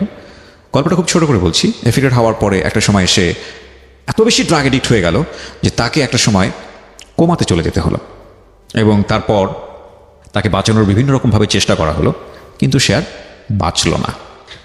গল্পটার লেসনটা হচ্ছে ওই জায়গাটাতে, সেটা হচ্ছে বাবা যে ফোনটা ধরেছিল, বাবা হয়তো খেয়ালই করেনি, বা বাবা হয়তো মন থেকে অনেক বেশি খুশিই হয়েছে, সেটা হয়তো ওর ক্ষেত্রেও বা হয়েছে, কিন্তু বাবা ওই জিনিসটা যদি না বলতো যে my son I am busy right now, বা সে যদি 1 মিনিট সময় তার সন্তানকে দিত, বা যদি সে অ্যাপ্রিজ করতো, তাহলে হয়তো বা একটা জীবন বেঁচে যেত। আজকে যে গল্পটা আমরা এখানে উপস্থাপন করছি, এই গল্পের একটা মারাত্মক সিমিলারিটি আছে রিয়া আমরা যেখানটায় ছিলাম। সো আপনি সেই টাকা নিয়ে দৌড়দৌড়ি করছেন আর কি, যে কলেজে ভর্তি হওয়া হবেই কি হবে না, এরকম একটা দ্বিধাদ্বন্দ্বে আছেন। তারপর আমি একটু বলি, আমার মা আর আমার খালা, ওনারা 2 বোন, আর মামা হচ্ছে 3 জন। জি। তো আমার খালা তখন আমাদের প্রায় বাসা থেকে মোটামুটি কাছেই থাকতেন। তো তিনিও ফাইন্যান্সিয়ালি ভাবে খুবই পোর ছিলেন, আর ওনারও হচ্ছে 2টা মেয়ে ছিল তখন। জি।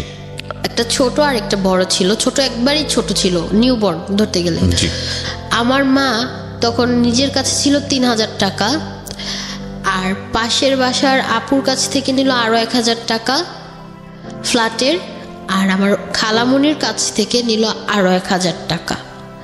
এই 5000 টাকা আর 200 টাকা এক্সট্রা যে খুচরা ছিল সেটা হচ্ছে ভাড়া।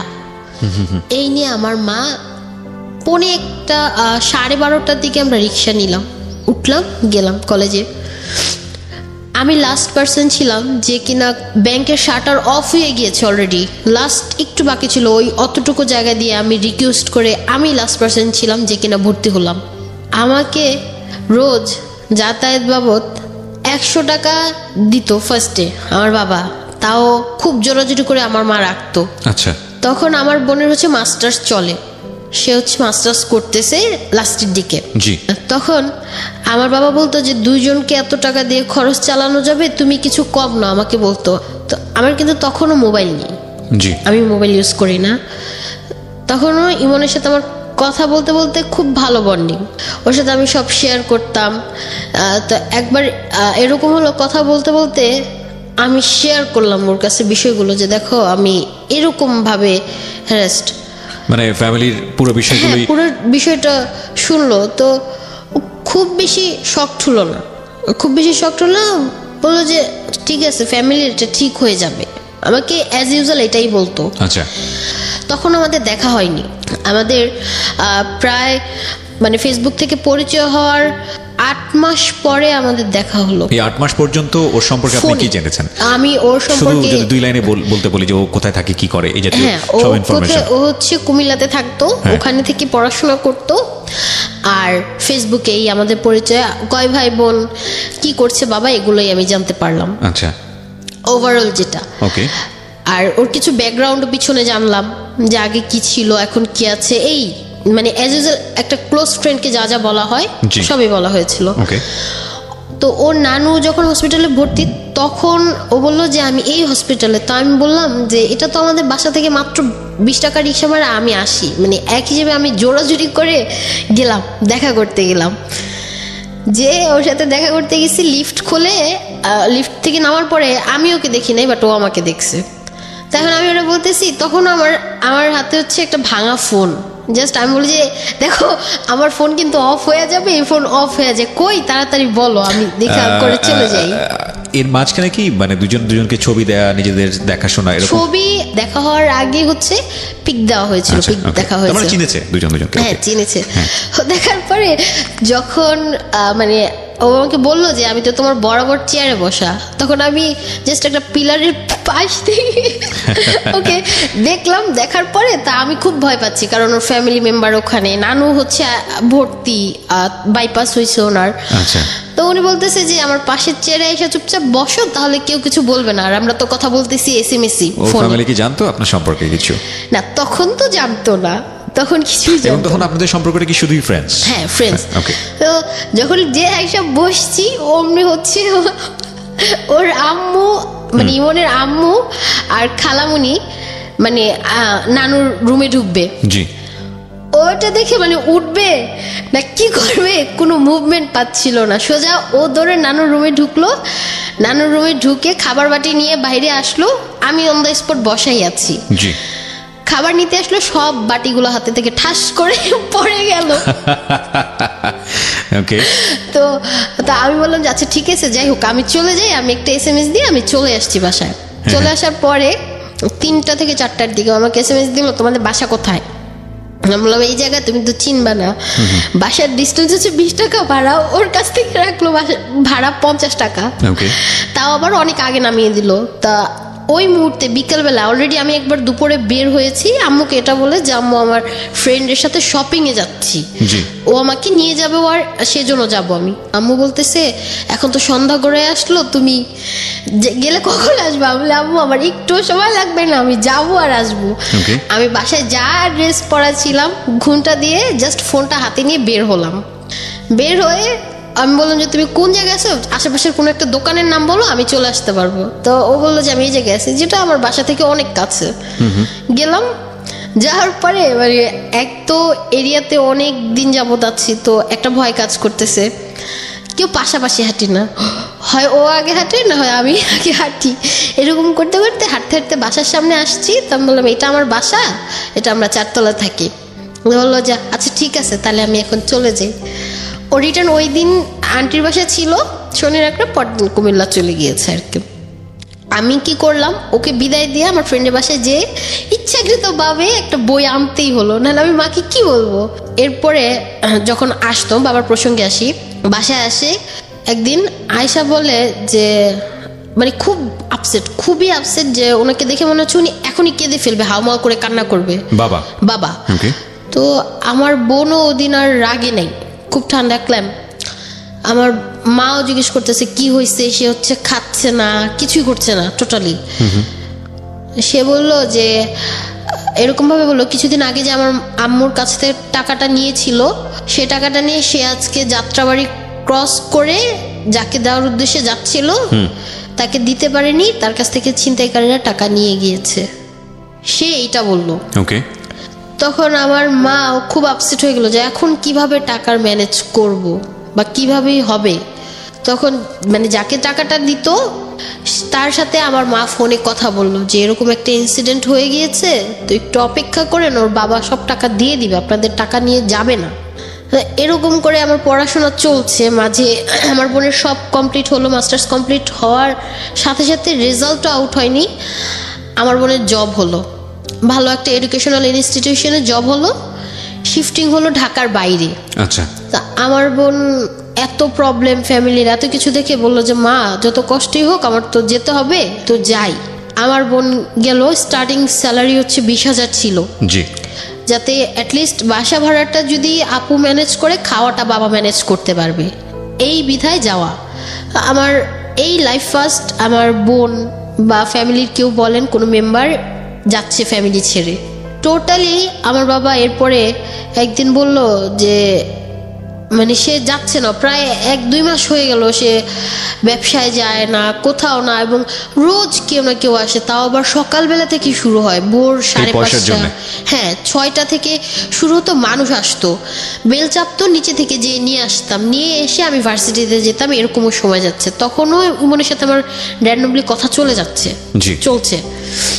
তখন বাবা বলল যে আসলে আমাকে তো বাবা যে আড়তে কাজ করতেন উনি হচ্ছে ওখানে সরকারি বলে যেটাকে, মানে আড়তের মালিক যিনি সব দায়িত্বটা আমার বাবার কাছে দিয়ে রাখতেন, জি, হিসাব কিতাব, হ্যাঁ, ওখান থেকে নাকি আমার বাবাকে না করে দিয়েছে। তো যে চাবি ছিল রাখা ওনার কাছে দায়িত্বে, ওই চাবিগুলো লোক পাঠাইছে নেয়ার জন্য। তো আমার মা বলে যে এত বছর কাজ করা হলো, 13 বছর বয়স থেকে আমার বাবা ওই জায়গাতে কাজ করছে, এতদিনই কিছু হলো না, আজকে কেন হঠাৎ করে না করা হলো? আমার বাবার কাছে কারণ জানতে চাওয়া হলো। তো সে তার পার্সোনালিটি এরকম ছিল, সে কথা খুব কম বলতো, খুবই কম, জিজ্ঞেস করতে করতে ধরেন 2 ঘন্টা আমরা যদি বকাবকি করতাম একটা ওয়ার্ড বের হতো, এরকম ছিল। আজকে একটা জিনিস আপনারা ফ্র্যাঙ্কলি আমাকে বলবেন, সেটা হচ্ছে যে আপনার মা তো বাবার সঙ্গে ঝগড়া করতে আমি খুব ভালো করে বুঝতে পারছি, দুজনের মধ্যে ঝগড়া হতো। টু বি অনেস্ট, বাবার সাথে কখনো কিরকম হয়েছে আপনারা 3 জন মিলেই এক পক্ষ থেকে ঝগড়া করছেন, বাবা একা সেটা চুপচাপ বসে শুনছে বা প্রত্যুত্তর দিতে পারছে না বা উত্তর দিচ্ছে, আপনারা 3 জন হয়েছে? এটা কি রেগুলার হতো? রেগুলার না, যখন আমি অ্যাকচুয়াল টোটালি বুঝতে পারলাম পজিশনটা, তখন থেকে শুরু হয়েছে। মানে এরকম হতো যে মা আর আপনারা 2 জন এক পক্ষ, বাবা আলাদা আরেক পক্ষ, হচ্ছে ওরকম। কিন্তু এর মানে এই না যে ওনাকে আমি মানে আমরা সবকিছু থেকে বঞ্চিত করতেছি, তা কিন্তু না। বাট আমাদের প্রবলেম ছিল এটা যে যেটা হোক ফ্যামিলির সাথে শেয়ার করো, সবাই মিলে সর্ট আউট করি। আমাদের 3 জনের রায় হচ্ছিল, পয়েন্ট অফ ভিউ ছিল এটা। তখন উনি কিছু বলল না। তো যখন 2টা লোক আসছে বাসায় চাবি নিয়ে যাওয়ার জন্য, তখন আমার মা ওই লোক 2টাকে, মানে মূলত আমার বাবার কর্মচারী ছিল 2 জন, ওই 2 জন জিজ্ঞেস করলো যে আসলে কি হয়েছে ব্যাপারটা। আচ্ছা, কি হয়েছে জায়গা থেকে আমি ফিরতে চাই, তবে তার আগে খুব ইম্পর্টেন্ট একটা বিষয় যেহেতু হয়েছে, আমরা এই বিষয়টা নিয়ে 1 মিনিট একটু ইন্টারাপ্ট করবো। সেটা হচ্ছে বাবা তো পরিবারের কত গুরুত্বপূর্ণ ব্যক্তি, ব্যাপারে কোনো সন্দেহই নাই, তাই না? বাবার কিছু ভূমিকা অবশ্যই আছে এবং সেটা বাবাকেই করতে হবে। আমাদের সমাজটা এভাবেই, আমাদের বাংলাদেশি সোসাইটি এভাবেই তৈরি। বাবা যখন ওই কাজটা করতে পারে না, তখন বাবার প্রতি একটা মনক্ষুণ্ণতা সন্তানের হতে পারে বা স্ত্রীর হতে পারে, মার হতে পারে, কিন্তু তারপরেও সে বাবা, এবং বাবার জায়গাটা থেকে কোনো ধরনের কোনো প্রকার সরানোর কোনো সুযোগ নাই তাকে। এটা বাবাও যেভাবে অনুভব করে, সন্তানেরও ঠিক সেইভাবেই অনুভব করা উচিত।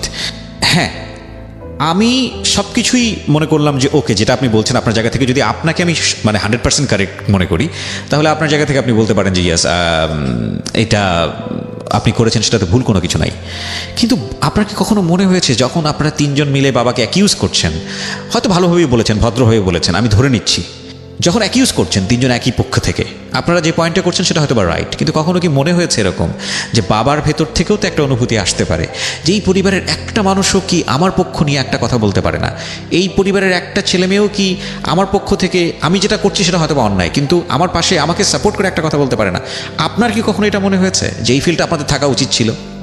এই ফিলটা আমার আসেনি, কারণ এটাই যে আমাদের কারণ আমি জানি, কারণ অনেক বড় বড় কারণ আছে, কিন্তু এই ফিলটা আসা উচিত ছিল। কেন বলছি? কারণ সে বাবা, হ্যাঁ, কারণ সে বাবা। এর চেয়েও ভয়াবহ টাফ ঘটনা আমি জানি, কারণ এখানে যেই গল্পগুলো আসে সেগুলো অনেক ছেকে অনেক বেছে আনা হয়, সেগুলোতে অনেক কিছু চিন্তা করে আনতে হয়। কিছু কিছু গল্প থাকে যেটা হয়তো প্রচারযোগ্যই না, কিন্তু এটা একটা গল্প, এটাকে অস্বীকার করার কোনো উপায় নেই। বাবার হয়তো এই বাবা সুলভ মনটা আপনারা হয়তো কখনোই বুঝতে পারেননি। সে অনেক ভুল করতে পারে, আমার কোনো আপত্তি নাই, কিন্তু সে হয়তো ওই সময়টাতে এক্সপেক্ট করেছে যে এই ফ্যামিলির সবাই আমার দিকে আঙ্গুল তোলে, এই ফ্যামিলির জন্য আমি কেন পরিশ্রম করব, এই ফ্যামিলির জন্য আমি কেন পয়সা দিব। হয়তো করেছে, আমি বলছি না যেটা তার মনে হয়েছে। তখন একটা মানুষও হয়তো তাকে, সে অন্যায় করছে, তাকে সাপোর্ট করে হলো যে কেন এইভাবে বলছো, সেই মানুষটার অবশ্যই ফ্যামিলিতে প্রয়োজন আছে এবং ছিল। হ্যাঁ, সে হয়তো অন্যায় করছে, সে অন্যায়টা ঠিক আছে, সেটা নিয়ে বলার অবশ্যই আপনাদের রাইট আছে, but not in that way. Cause তিনজন মানুষই যদি আপনারা এক হয়ে যান, মা এবং সন্তান, কোনো একটা পার্টিকুলার বিষয় নিয়ে, উনি নিজেকে অনেক হেল্পলেস ভাববে। প্রথম কথা হচ্ছে এটা। আর দ্বিতীয় কথা হচ্ছে যেটা, যে মার সঙ্গে গলা মিলিয়ে সন্তানের বাবাকে অ্যাকিউজ করার কোনো প্রশ্নই ওঠে না। আমি জানি না, আমি একটা ফ্যামিলিতে বড় হয়েছি, আমি তো চিন্তাই করতে পারি না। তো এটা হয়তো আপনারা বাধ্য হয়ে করেছেন, কিন্তু এটা আমি আমার জায়গা থেকে কখনো চিন্তা করতে পারি না। মানে মা ঠিক আছে বাবার সঙ্গে ঝগড়া করছে, বাবার সঙ্গে তর্কাতর্কি করছে, এটা সন্তানের জন্য খুব কষ্টদায়ক। বুঝতে পারছেন যে হ্যাঁ বাবা ভুল করে যাচ্ছে, র্যান্ডামলি ভুল করছে, কিন্তু মার সঙ্গে সুর মিলিয়ে বাবার দিকে আঙ্গুল তোলা বা বাবাকে কোনো কিছু বলা, এটা তো আমি মনে করি সন্তানের এটা কোনো রাইট নাই। যদি হ্যাঁ যে বাবার কাছে তার কিছু বলার আছে, আমি সন্তান, আমার কিছু বলার আছে, তাহলে তাকে বাবাকে আলাদা করে নিয়ে পার্টিকুলারলি বলা উচিত যে বাবা এই আচরণটা তোমার ভালো লাগছে না, আমার এটাতে আমি খুব কষ্ট পাচ্ছি, তোমার একটা কারেকশন করা উচিত। সেটা কি আপনি কখনো করেছিলেন? সেটা আপনি কখনো করেননি। আমরা সামনের দিকে আগাই। আজকের এই গল্পটা আমি বারবারই বলছি, এটাকে এন্টারটেনমেন্টের জায়গা থেকে যারা নেবেন তারা হয়তো এভাবে ঢেউ খুঁজে পাবেন না গল্পের মধ্যে, বাট এটা আমাদের সোসাইটির, এটা আমাদের পরিবারের একটা মারাত্মক ভয়াবহ চিত্র, কম বেশি সব ফ্যামিলিতে আছে। এবং সন্তানদেরকে নিয়ে যদি কোনো পক্ষ, বাবা কিংবা মা, এটা ফিল করেন যে এই সন্তান তো আসলে আমার কথা ভাবে না, এই সন্তান তো তার মার কথা ভাবে, কিংবা মাও যদি ফিল করেন এই সন্তান তো আমার না, এ তো শুধু বাবার কথা ভাবে, তাহলেই কিন্তু সমস্যাটার শুরু। বাবা মায়ের সম্পর্কটা, সেটাকে অবশ্যই সন্তানের কাছ থেকে আলাদা করে রাখা উচিত, নইলে ভয়াবহ রকমের ডিজাস্টার ফেস করতে হয় পুরো ফ্যামিলিকে। জানি না ওদের ক্ষেত্রে কী হয়েছে। একটু আগাই, যেখানটায় আপনি ছিলেন। তারপর তখন ওই লোক দুটাকে আমার মা যখন জিজ্ঞেস করলো যে আসলে কি ব্যাপার, কেন এরকম করা হলো, তখন বলল যে আমার বাবা নাকি মালিকের কাছে হিসাব দিতে পারেনি, টাকার হিসাব দিতে পারেনি, এবং সেটা হচ্ছে হিউজ অ্যামাউন্ট, এক এক খাতে এক একভাবে অ্যামাউন্ট করে বেড়েছে। তো যার দরুন তাকে আর বিশ্বাস করতে পারছে না, বিধায় তাকে জবটা মানে বের করে দেওয়া হলো এক হিসেবে। এরপরে যখন আমার মা বলল যে এত টাকা আমার কাছ থেকে নিলে, মানুষের কাছ থেকে নিলে, ইভেন যে মালিক তার হিসাবেরও দিতে পারছো না, হিসাবটাকেও মেলাতে পারছো না, এত টাকা তুমি কি করলে? তার আগে কি গাজীপুরের ঘটনাটা সবাই? হ্যাঁ, সে একই উত্তর দিল যে এগুলো সব গাজীপুরের। তখন কি আপনারা গিয়ে জমিটা দেখেছেন, প্রপার্টিকে দেখেছেন? আমাদের কখনো সে নিয়ে যায়নি। মানে আপনারা দেখতে চেয়েছেন? অনেক দেখতে চেয়েছে। যে আমার বড় বোন বলেছে, মানে আমার বাবা কি করতো, বলতো যে বাবা তুমি কবে দেখাবা আমাদের এই জায়গাটা, অ্যাটলিস্ট চিনায় রাখো, যে তোমার কিছু হইলে আমরা যাতে চিনে আনতে পারি। আমার বাবা বলছে হ্যাঁ কালকে সকালেই নিয়ে যাবো। আমার বোন উঠে সকালে রেডি হয়ে থাকতো, বাট সে বলতো যাবো না, আজকে তারা আছে। এভরিডে এইভাবে এড়ায় যেত, এভরিডে এড়াইতো। তো বললো যে গাজীপুরে যে জায়গাটা আসলে রাখা হয়েছে, দুটা জায়গায় মোট 30 লক্ষর মতো কস্ট গিয়েছে, যেটা আমাদের মতো লোয়ার মিডল ক্লাস ফ্যামিলির জন্য হিউজ একটা অ্যামাউন্ট। তো যেই লোকের কাছ থেকে নাকি কিনেছিল, সেই লোক নাকি গাজীপুরের অনেক বড় একজন ক্যাডার। সেই লোক নাকি বলেছে যে একটা জায়গা দিবে, সেটা নাম ঠিক করে দিবে, বলছে দিবে, বাট এখনো সে কিছু কোনো প্রসেস করেনি লোকটা। আর আরেকটা বলতেছে যে টাকা দিলে দিব, কিন্তু আমার বাবা বলতেছে যে আমি তো তাকে অলরেডি 7 লাখ টাকা ওই জায়গার জন্য দিয়ে ফেলছি। এখন লোক বলে তো সাক্ষী কি? এখন সাক্ষী এগুলো সব আপনি বাবার মুখ থেকে শুনতেছেন নাকি ওই লোকের মুখ থেকে? না, ওই বাবার কাছ থেকে এই কথাগুলো শোনা হয়েছে, যে ওই লোক নাকি এটা বলতেছে। লোকটাকে আপনারা ফেস করেননি? লোকটাকেও ফেস করা হয়েছে, কিছু পরেই আসবে লোকটাকে কিভাবে ফেস করা হলো। তো আমরা তখন বললাম যে তাহলে আমাদেরও তো কিছু পরিচিত লোক আছে, সেই ওয়েতে ধরা যায়। বলে যে একটু যদি কিছু করি তাহলে আমার টাকা সবগুলো মায়ের চলে যাবে। উনি এটা বলতেছে, আমার বাবা। তো তখন বললো যে তাহলে তোমার প্রুফ কি, তুমি যে টাকা ওই জমির জন্য দিলে সেটার প্রুফ কি কেউ আছে বা কোনো কাগজ? বলে কোনো কাগজ ছিল না। লোকটা নাকি আসতো শ্যামবাজারে, এসে বলতো যে আপনার জায়গা তো ঠিক হয়ে যাচ্ছে, এখন এই টাকাটা দিন, এই টাকাটা দিন, ভালো হবে, এখন দ্রুত হয়ে যাবে, কাজ দ্রুত হয়ে যাবে। আমার বাবা কি করতো, অন দ্য স্পট যার কাছ থেকে যা পারতো বা হিসাব যে করতো, যা অ্যামাউন্ট পেতো ওই লোককে দিয়ে দিত, যার দরুন ওই হিসাবটা আর মিলাতে পারতো না। ওকে। তা আমার বোন বললো যে তোমরা টেনশন নিও না, যা আছে কিছুদিন তো হয়ে যাবে, আমি যেহেতু জব করতেছি, টেনশন নিও না। তখন আমার বোন ভ্যাকেশনে আসার পরে আমার বাবার সাথে বসলো, আমরা বসলাম, আমার চাচাকে ডাকা হলো, বড়দের নিয়ে বিষয়টা কিভাবে হেল্প হবে সেই কাজটা করা যায়। ওই লোকটার নাম্বার নিল যিনি জমিটা বিক্রি করবেন। তো ওই লোকটার নাম্বার নিয়ে লোকটাকে যখন ফোন দেওয়া হলো, তা আমার বোন রেকর্ডিং চালু করে দিল, যাতে যাই হোক কিছু প্রুফ যাতে পাওয়া যায় কথাতে, আমার বাবার আর লোকের কথার সাথে প্রুফ। রেকর্ডিং চালু করে দিয়ে লাউড দিয়ে দিল, আর আমরা সবাই সামনে বসা ছিলাম। লোক বলে যে আপনি চিন্তা করেন কেন, আমি তো আসি, কোনো কিছু করার দরকার নেই, জায়গা পেয়ে যাবেন, আপনি টাকা রেডি রাখেন। ভাই, আমার বাবা বলে যে ভাই আমাকে তো এখন আড়ত থেকেও বের করে দিছে, আমার তো 2টা সন্তান আছে, আমি কি করে খাবো, আমাকে অ্যাটলিস্ট একটা জায়গা দেন যেটা আমি বিক্রি করে কিছু ঋণ দিয়ে আমি আমার একটা পজিশন করে নিতে পারি। বল যে আপনি আসেন, নামজারি করে টাকা নিয়ে আসেন, ঠিক হয়ে যাবে, এগুলা বললো। মানে খুব মিষ্টতার সাথে লোক ওই দিন আর মানে কোনো রাবাত বিহেভও করেনি, মিষ্টতার সাথেই ফোন রেখে দিল, কোনো প্রুফও পাওয়া যায়নি। ওই দিন চলে গেল, ওই দিন সবাই চলে গেল, বললো যে এখন তো কোনো সমাধানই বের হলো না, কারণ লোকটাকে ধরতে হলে কিছু প্রুফ লাগবে। পরদিন যখন আব্বু আবার ফোন দিল লোকটাকে সকালবেলা, তখন বললো তুই যদি তেরি বেরি কিছু করিস তাহলে তোরে মাইরা ফেলা হবে, জায়গা তো পাবি না, তোরেও মাইরা ফেলা হবে। এটা কি আপনারা ফোনে শুনলেন? হ্যাঁ, কারণ ফোনটা ওই অ্যান্ড্রয়েড ছিল না, তো নর্মাল ফোনগুলোতে কথা বাইরে শোনা যাচ্ছে। তো যখন বাবা ফোন দিছে, আমরা 3জন সামনেই ছিলাম, শুনতে পেলাম। তো এখন বলতেছে আমার মা যে জায়গা যা আচ্ছা ঠিক আছে, একটার টাকা না হয় 7 লাখ টাকা মার যাবে, তো আরেকটার তো শুধু নামজারিতে প্রবলেম, তো বেসিক্যালি ওইটা চেঞ্জ করলে তার কোনো প্রবলেম হওয়ার কথা না, তো ওইটা ঠিক করে না। আমার বাবা বলে যে হ্যাঁ করবো। এটার রহস্য কি আদৌ আমরা মানে বুঝতেছি না যে আসলে কি করব, কি করার কথা, তো ইমিডিয়েটই করার কথা, যেহেতু আমার একটা চলে গেছে প্রজেক্ট, আরেকটা তো ঠিক রাখতে হবে। সে এটাই বললো করব। আর ওই দিন থেকে মানে মোটামুটি এরপর থেকে উনি বেকার, এক হিসেবে টোটালি বেকার। আমার আম্মুর যে বাকি মানে নানার বাড়ি থেকে যে সম্পত্তি ছিল, বাকি যেটা ফিক্সড করে রাখা হয়েছিল, ওখান থেকে যা কিছু আসতো সেটা আর আমার বোনের স্যালারি দিয়ে আমার পড়াশোনা, ঘরে বাসা ভাড়া, খাবার চলতো, প্লাস আমার ট্রিটমেন্ট যেটা আমার র্যান্ডমলি চলতেই থাকতো। বছরে 2বার ডক্টর টি এ চৌধুরীর কাছে আমার যেতেই হবে, এরকম। তো খুব টানাটানি হয়ে যেত, কিন্তু এক পর্যায়ে এরকম হচ্ছে যে এত প্রেশার, মানুষের এত প্রেশার, এরকমও হুমকি দিচ্ছে যে আমাদের তুলে নিয়ে যাবে। দেখুন কতগুলো অ্যাঙ্গেল, একটা হচ্ছে ওর বাবা পুরোপুরি জবলেস, আরেকটা হচ্ছে যে এই সংসারটা 4 জনের সংসার, তাদের খরচ আছে, কিন্তু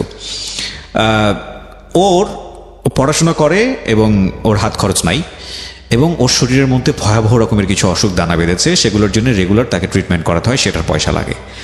এবং অনেক ধরনের পাওনাদার যারা রেগুলার তাদের বাড়িতে এসে আনা দিচ্ছে পয়সার জন্যে, এবং যেই পয়সাগুলো ইনভেস্ট করে সে একটা জমি কিনেছে, সেই জমিটাও তার হাতছাড়া হয়ে গেছে।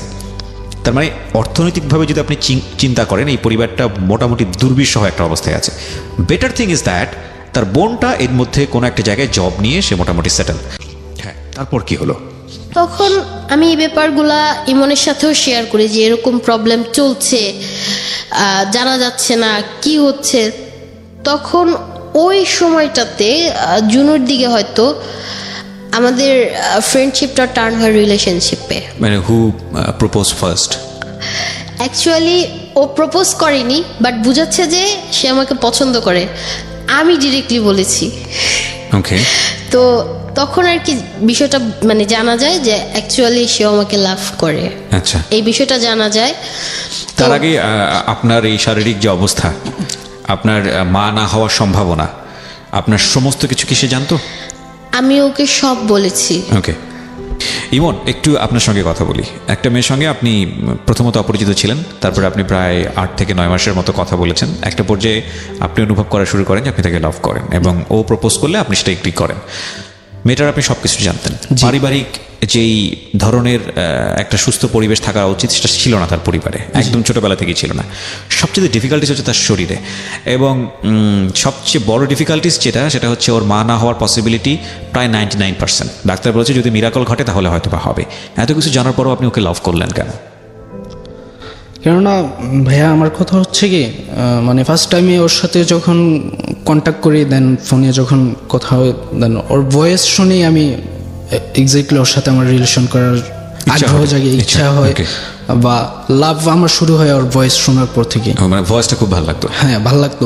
তাছাড়া কি আমার বার্থডের সময় ঠিক রাত 12টা ঠিক আমার বার্থডে 28শে আগস্ট, এমন সময় ফোন দিয়ে সে উইশও করে না, বাট আমার ফোন দিছে, এটাও আপনার মাথায় ঢুকে গেছে? এই তারপর থেকে মানে এক্স্যাক্টলি সব, একটা মানুষের প্রবলেম থাকতেই পারে, অনেক প্রবলেমে আমাদের ফ্যামিলিও গেছে, অনেক প্রবলেম ফেস করে আমরা এখন উঠছি, যাই হোক, কিন্তু তাদের প্রবলেমটা মানে আমার কথা হচ্ছে আমি তো ওকে লাভ করি, ওর ফ্যামিলি প্রবলেম হইতেছে ওটা আমি জানি, যদি আমার কাছ থেকে কিছু হয় তাহলে আমি তা করব, অবশ্যই করব। So family is not a fact for you? হ্যাঁ, ওকে। ওইটাই। এবং ওর যে মানে বলা ধরে এক ধরনের মরণ ব্যাধি ওর শরীরে, এটা এবং ওর যে মা না হওয়ার ব্যাপারটা, এটা জেনে আপনি কিভাবে আগালেন? মানে প্রত্যেকটা ছেলেরই কিন্তু শখ থাকে তার একটা বাচ্চা থাকবে, ইভেন মেয়েদের বেশি শখ থাকে। হ্যাঁ, এটা হয়তো আপনি একটা জায়গা থেকে মানে আমি ঠিক জানি না। এবং ইন্টারেস্টিং ফ্যাক্ট হচ্ছে, আমি যদি খুব মানে রাফলি বলি, তোমরা কেউ মাইন্ড করো না, তুমি করেই বললাম, সেটা হচ্ছে একটা মানুষের দৃশ্যত ব্যাপার তো থাকে, বোথ ইউ আর বিউটিফুল, তোমরা অবশ্যই আল্লাহ তোমাদেরকে তৈরি করেছে, অবশ্যই তোমরা সুন্দর, কিন্তু কম্পারেটিভলি যদি যাই তাহলে রিয়ার চেয়ে ইমন অনেক বেশি দেখতে সুন্দর, এবং এ ব্যাপারে কোনো সন্দেহ নাই। ও হাসছে ওরা দুজনই, এবং থাকে না মানে কিছু তো থাকে যে যদি ও দেখতে অপূর্ব সুন্দরী হতো কম্পারেটিভলি বা রেদার দ্যান ইউ, তাহলে একটা কথা ছিল যে ভাইয়া ঠিক আছে, এত সমস্যা আছে, দেখলেও তো মনটা ভরে যায়। তাও তো না, ও দেখতেও তো তোমার চেয়ে অনেক পিছিয়ে। তো সেই জায়গাটা থেকে, এবং শরীরের মধ্যে এত সমস্যা, পারিবারিকভাবে তো একদম ডিজাস্টার একটা অবস্থা, তারপরে তুমি ওকে লাভ করলে কেন? মানে লাভ তো একমাত্র লাভ জিনিসটা হচ্ছে নিজের ভিতরে, নিজের মন থেকে। আমি জানি তোমার ভিতর থেকে কি হয়েছে। আমার ভিতর থেকে আমি লোকটাকে ভালোবেসে ফেলছি, এটাকে আমি ছাড়া থাকতে পারবো না, আমি এতটুকুই জানি। আর ওর কি হবে ফিউচারে, যত ঝড়ঝাপটা আসুক না কেন তা আমরা একসাথে লড়বো, এতটুকুই জানি। ফাইন, এতক্ষণ পর্যন্ত অনেক ডিজাস্টার সিচুয়েশনে ছিলাম, এবং এই জন্যই আমরা বলি জীবন নাটকের চেয়ে অনেক অনেক বেশি নাটকীয়। এতক্ষণ পর্যন্ত যারা শুনে এসছেন, মাত্রই কয়েকটা লাইন, মাত্রই কয়েকটা মিনিট আমি বলবো, পুরো গল্পটাকেই না একদম শান্ত করে দিল। অনেক রকমের একটা বড় রকমের একটা ঝড় উঠেছিল এতক্ষণ ধরে গল্পে, টানা পড়েন, পাচ্ছি না, কিচ্ছু নাই জীবনে, কি হবে, একদম হতাশা, কিন্তু অদ্ভুত, হ্যাঁ, একেবারে মনটা শান্ত হয়ে যাওয়ার মতো একটা এনভায়রনমেন্টের মধ্যে আমরা চলে গেলাম। But this is not end, this is just beginning. Riya আমরা যেখানটায় ছিলাম, সো ইউ প্রপোজ ইমন, এবং সে অ্যাকসেপ্ট করে ফেলে। তারপর ওখান থেকে আমাদের রিলেশনের প্রথমে শুরুটা হয়। তো ঢাকায় এসে ভর্তি হয়, এবং আমাদের ইনস্টিটিউশন দুইটাই খুব ক্লোজে, আচ্ছা এটা বলি। তো সেই সূত্রে মোটামুটি রেগুলারলি দেখা হতো, সেটা ভুল কিছু ছিল না। কিন্তু বাসার যে প্রবলেম সেটা বেড়েই চলছিল, মানে একটা যে আছে যে ঠিকই আসবে সেটা আর হচ্ছিল না, হয়ে উঠছিল না। তখন ওই মুহূর্তে আমার মা আরেকদিন বিষয়টা আমার দাদু বাসায় যারা আছেন, আমার দাদি, তো তখন বিষয়গুলো জানানো হলো যাতে কিছুটা ফাইন্যান্সিয়ালি হেল্প পাওয়া যায়, বা সম্পত্তি যেটা প্রপার্টি আমার দাদার কিছু ভাগ হলো যাতে কিছু পাওয়া যায়। তো তখন বললো, আমার দাদি বলল যে তোমরা এক কাজ করো, আমাদের বাড়িতে চলে আসো, মানে মুন্সিগঞ্জ যেটা আমাদের গ্রামের বাড়ি, সেখানে চলে যেতে বললো, ওখানে থাকতে বললো, তাহলে এত খরচ হবে না, খরচটা বেঁচে যাবে। তো তারা কোনোভাবে আর ফাইন্যান্সিয়ালি হেল্প করলো না। আমার বাবা বাসায় বসে থাকতো, আর আমি ওর সাথে মোটামুটি দেখা করতাম মাঝে মাঝে। আর তখন ও ঢাকায় আসছে, বাট মানে বাসায় সেটেল হতে একটু সময় লাগছিল। একদিন কি হলো, আমি ওর সাথে দেখা করতে গিয়েছিলাম, সেদিন আসলাম। তা আমাকে সে অনেকদিন ধরে ফলো করছিল আমার বাবা, যে আমি ফোনে কথা বলি, এবং আমার ফোনে ওয়েটিং পাচ্ছিল। যখন ইমনের সাথে আমার দেখা হয়, কুমিল্লা থেকে আসে, আসার পরে সারাদিন আমরা একসাথে বাইরে থেকে, আর আমি বাসায় বলতাম যে আমার ভার্সিটিতে ক্লাস আছে, সারাদিন বাইরে থাকলাম। বাট আমার এত প্রবলেম, এগুলো আর আমার মানে মাথায় না খেলার জন্যে, তো আমি এক পর্যায়ে কী করলাম, ইমন যখন সন্ধ্যার সময় কুমিল্লার জন্য রওনা দিবে, আমাকে একবারে বাসার কাছে এসে দিয়ে চলে যাবে, তখন আমি ওদিন খুব কান্না করছিলাম যে তুমি আমাকে আজকে নিয়েই যাও। মানে বাসায় ঢুকতে আমার ভালো লাগে না, না আমার বাসায় আর কোনোভাবেই ভালো লাগে না, এনি হাও আমাকে নিয়েই যাও, যা ফেস হয় প্রবলেম একসাথেই করব। নিয়ে যাও বলতে কি মানে আপনারা you wanna get marry or মানে আমি চাচ্ছিলাম যে ও আমাকে কুমিল্লা নিয়ে যাক, ওখানে ওর ফ্যামিলি যা বলবে সেটা হবে, কারণ আমার এত প্রবলেম এত কিছু আর ভালো লাগছিল না। ইভেন ওর ব্যাপারটা মোটামুটি যখন আমি দেখে যে ফোনে কথা বলি তখন মোটামুটি জানে, হ্যাঁ ফ্যামিলিটা জানাজানি হয়ে গেছে। আমার বোনটা একটু প্রেশার করতেছিল আমাকে, আচ্ছা আমার বাবা ইনডিরেক্ট ভাবে আমাকে প্রেশার করতেছিল যে কে ছেলেটা, হ্যাঁ, আর বোন ডিরেক্টলি করতেছিল কেন এটা কে, খুব স্বাভাবিক আমাদের সমাজে যেটা হয়। হ্যাঁ এটাই তো স্বাভাবিক হওয়ার কথা। আমাদের সারা রাত কথা হতো, সব নতুন রিলেশনে এটা হয়। মজার বিষয় আরো ছিল, আমার ব্যালেন্স শেষ হয়ে যেত, ওর ফোনের ব্যালেন্স শেষ হতো, ধারের ব্যালেন্স শেষ হতো, তারপর কথা শেষ হতো। বা এরকম হতো যে কথা বলতে বলতে ও ঘুমিয়ে গিয়েছে, আমি যখন বুঝতে পারতাম যে ও ঘুমিয়ে গেছে, এরপর আমি ফোন রেখে ঘুমাতে যেতাম। অনেক শীতের ভিতরেও কথা বলছি, মানে ওপাশ থেকে নাক ডাকের শব্দ আসলে তারপরে ফোনটা কাটতেন, তাই তো? এবং মজার বিষয় হচ্ছে যে এটা এই স্টেজেই না খুব মধুর লাগে, যে ওই পাশ থেকে বয়ফ্রেন্ডের নাক ডাকের শব্দ পাওয়া, আহা কি মধুর সাউন্ড। বাট রিয়েল লাইফ যখন হবে না, তখন মনে হয় বালিশ চাপা দিই। যাই হোক, ওইটা অন্য কেস, তো ওটা নাই বা বললাম। হ্যাঁ, এমনও সময় গেছে একদম অনেক বেশি ঠান্ডা, ফুল শীতে আমি বারান্দায় যেয়ে কথা বলতাম, কারণ আমার সাথে তো আমার বোন ঘুমাতো। জি, বারান্দায় যেয়ে বারান্দার দরজা লাগাতাম, জানালায় শাটার লাগাতাম, এরপরে কথা বলতাম। মাঝে মাঝে এরকম সিচুয়েশন হতো, দেখতাম বোন আমার পিছনে দাঁড়ানো, তখন কি হতো, তখন ঠাস করে ফোনটা কেটে দিতাম, বলতাম এক ফ্রেন্ড ফোন দিছিল, FM শুনতেছিলাম। বিশেষ করে ভাইয়া আমি একটা কথা বলি, আপনার FM শোনার কথা অনেক বেশি বলা হয়েছে, মানে আমার এই অনুষ্ঠান কিবরিয়া ভাইয়ার শো শুনতেছি, জীবনের গল্প শুনতেছি, এই শো শুনতেছি। আমার বোন বলতো তুমি এত রাতে বারিন্দায় বসে কেন শুনবা, রুমেও তো শোনা যায়, মানে আমার আগের রেডিওর অনুষ্ঠানগুলোর কথা। হ্যাঁ, তো একদিন তো এমন হলো, এত ঝড় বৃষ্টি এবং বারান্দা দিয়ে পুরো পানিটা চলে আসছে, ফুল বৃষ্টিতে ভিজে কথা বলছি। প্রেমে এই প্রতিবন্ধকতাগুলো আশীর্বাদ, আমি মনে করি এই কারণে আশীর্বাদ যে এই প্রতিবন্ধকতাগুলো যদি না থাকতো, সম্পর্কটা কখনোই এতটা মজার হতো না, এতটা থার্স্টি হতো না। এবং এটার সাথে প্রকৃতির একটা অদ্ভুত মিল আছে। দেখবেন যে গাছের আম চুরি করা হয়, আমি জাস্ট একটা এক্সাম্পল দিচ্ছি, মজা করছি, বাট ডোন্ট ডু দিস। সেটা হচ্ছে একটা ওই চোরাই আমটা আর বাজার থেকে কিনে নিয়ে আসা আম, এটার টেস্ট কখনোই একরকম না, এটা মারাত্মক রকমের ডিফারেন্ট। এবং এটাই বিষয়টাই এরকম, ওইখানে ঝামেলা আছে বলেই এই সম্পর্কের মধ্যে মজাটা এত বেশি। এমন হলো যে বৃষ্টিতে পুরো ভিজে গিয়েছে, তখন কি করব, বোন ঘুম, কথা শেষ হলো, দেখলাম যে ঘুমিয়ে গিয়েছে অলরেডি। লাইন কেটে টেবিল ফ্যান ছেড়ে বসে রয়েছে, শীতে কাঁপতেছি, মানে ড্রেস শুকালো, তারপর পাশে যে আমি শুলাম, এরকম বিষয়। তো এখন মানে আমার মাসে থিঙ্ক আসলো এরকম যে এতদিন হয়ে গেল ওর সাথে কথা বলছি, রিলেশন করছি, কোনো গিফট দেওয়া হলো না। তো কিছু একটা অকেশন ছিল, হয়তো এপ্রিল বা কিছু একটা ছিল, পহেলা বৈশাখ ছিল, তখন আমি কি করলাম, ওই যে আমাকে 60 টাকা করে আমাকে ভার্সিটিতে দেওয়ার জন্য যে দিত, কারণ ফার্স্টে তো 100 দিত, পরে ফাইন্যান্সিয়াল অবস্থা খুব খারাপ ছিল, 60 টাকা করে দিত। তো আমার বাস ভাড়া টোটাল লাগতো হচ্ছে 12 টাকা, আর বাকি যে ডিস্টেন্সগুলো ছিল হাঁটার, মানে রিক্সা দিয়ে যেতে, তো আমি ওগুলো সব হেঁটে যেতাম, হেঁটে আসতাম। মানে it was your plan, long time ধরে প্ল্যান করতে হয়েছে যে গিফট দিতে হবে, এবং তাও এত দূরে গিফট পাঠাবো, যেটা নাকি আজকে ফার্স্ট জানতেছে, জানে ওকে, ওটা জানা হয়েছে অনেক পরে। আচ্ছা, গল্পটা শুনি আমরা। তো তখন কি করতাম, ওগুলো জমায় যে অনেকগুলো গিফট একবারে কিনবো, কিনে তারপরে পাঠাবো, কুরিয়ার করতে হবে আমার। তো যখন ওকে আমি সাডেন বলি তোমার বাড়িটা কোথায়, ও আমাকে ফার্স্টে বলি কি কুমিল্লা, আমার বাড়ি ক্যান্টনমেন্টে। এখন আমি তো তাহলে ওই অ্যাড্রেসেই পাঠিয়ে দিতাম। তো এখন আমার মানে আরো সন্দেহ জাগলো, বলি ক্যান্টনমেন্টে হলে তো তাহলে এরকম তো না, এতদিন শুনি না, আজকে জিজ্ঞেস করলাম, তখন শুনতেছি ক্যান্টনমেন্টে। তা আমি আরো জোরে করা শুরু করলাম, গ্রামের নাম কি, বাড়ির নাম কি? বলে গ্রামে কি আবার হোল্ডিং থাকে নাকি, হোল্ডিং জেরা করার পরে বললো। তা আমি বললাম যে তোমরা তাহলে কুরিয়ার করো কোত্থেকে, তোমাদের চিঠি টিঠি আসে না? বলে আসে কোম্পানিগঞ্জ। ওই কোম্পানিগঞ্জ ওটা শুনলাম, ওই অ্যাড্রেসে পাঠালাম। পাঠানোর পরে ওরা, আমি তখন বলিনি, হ্যাঁ ওই কুরিয়ার লোকেরা ওকে ফোন দিছে যে আপনার গিফট এসে নিয়ে যান। তো টোটালি শকড, গিফট কিসের কি? তখন আমাকে বলে নাই কিছু। কোম্পানিগঞ্জ যায়, ওর বাসা থেকে কোম্পানিগঞ্জের দূরত্ব আছে মোটামুটি 1-1.5 ঘন্টা রাস্তা। সেখান থেকে যে নিয়ে এসে আমি বলি গিফটগুলো কি দিয়েছিলাম। ফার্স্টে একটা টি শার্ট, একটা মগ, আর একটা হচ্ছে আমার নিজের লেখা ডায়েরি দিয়েছিলাম।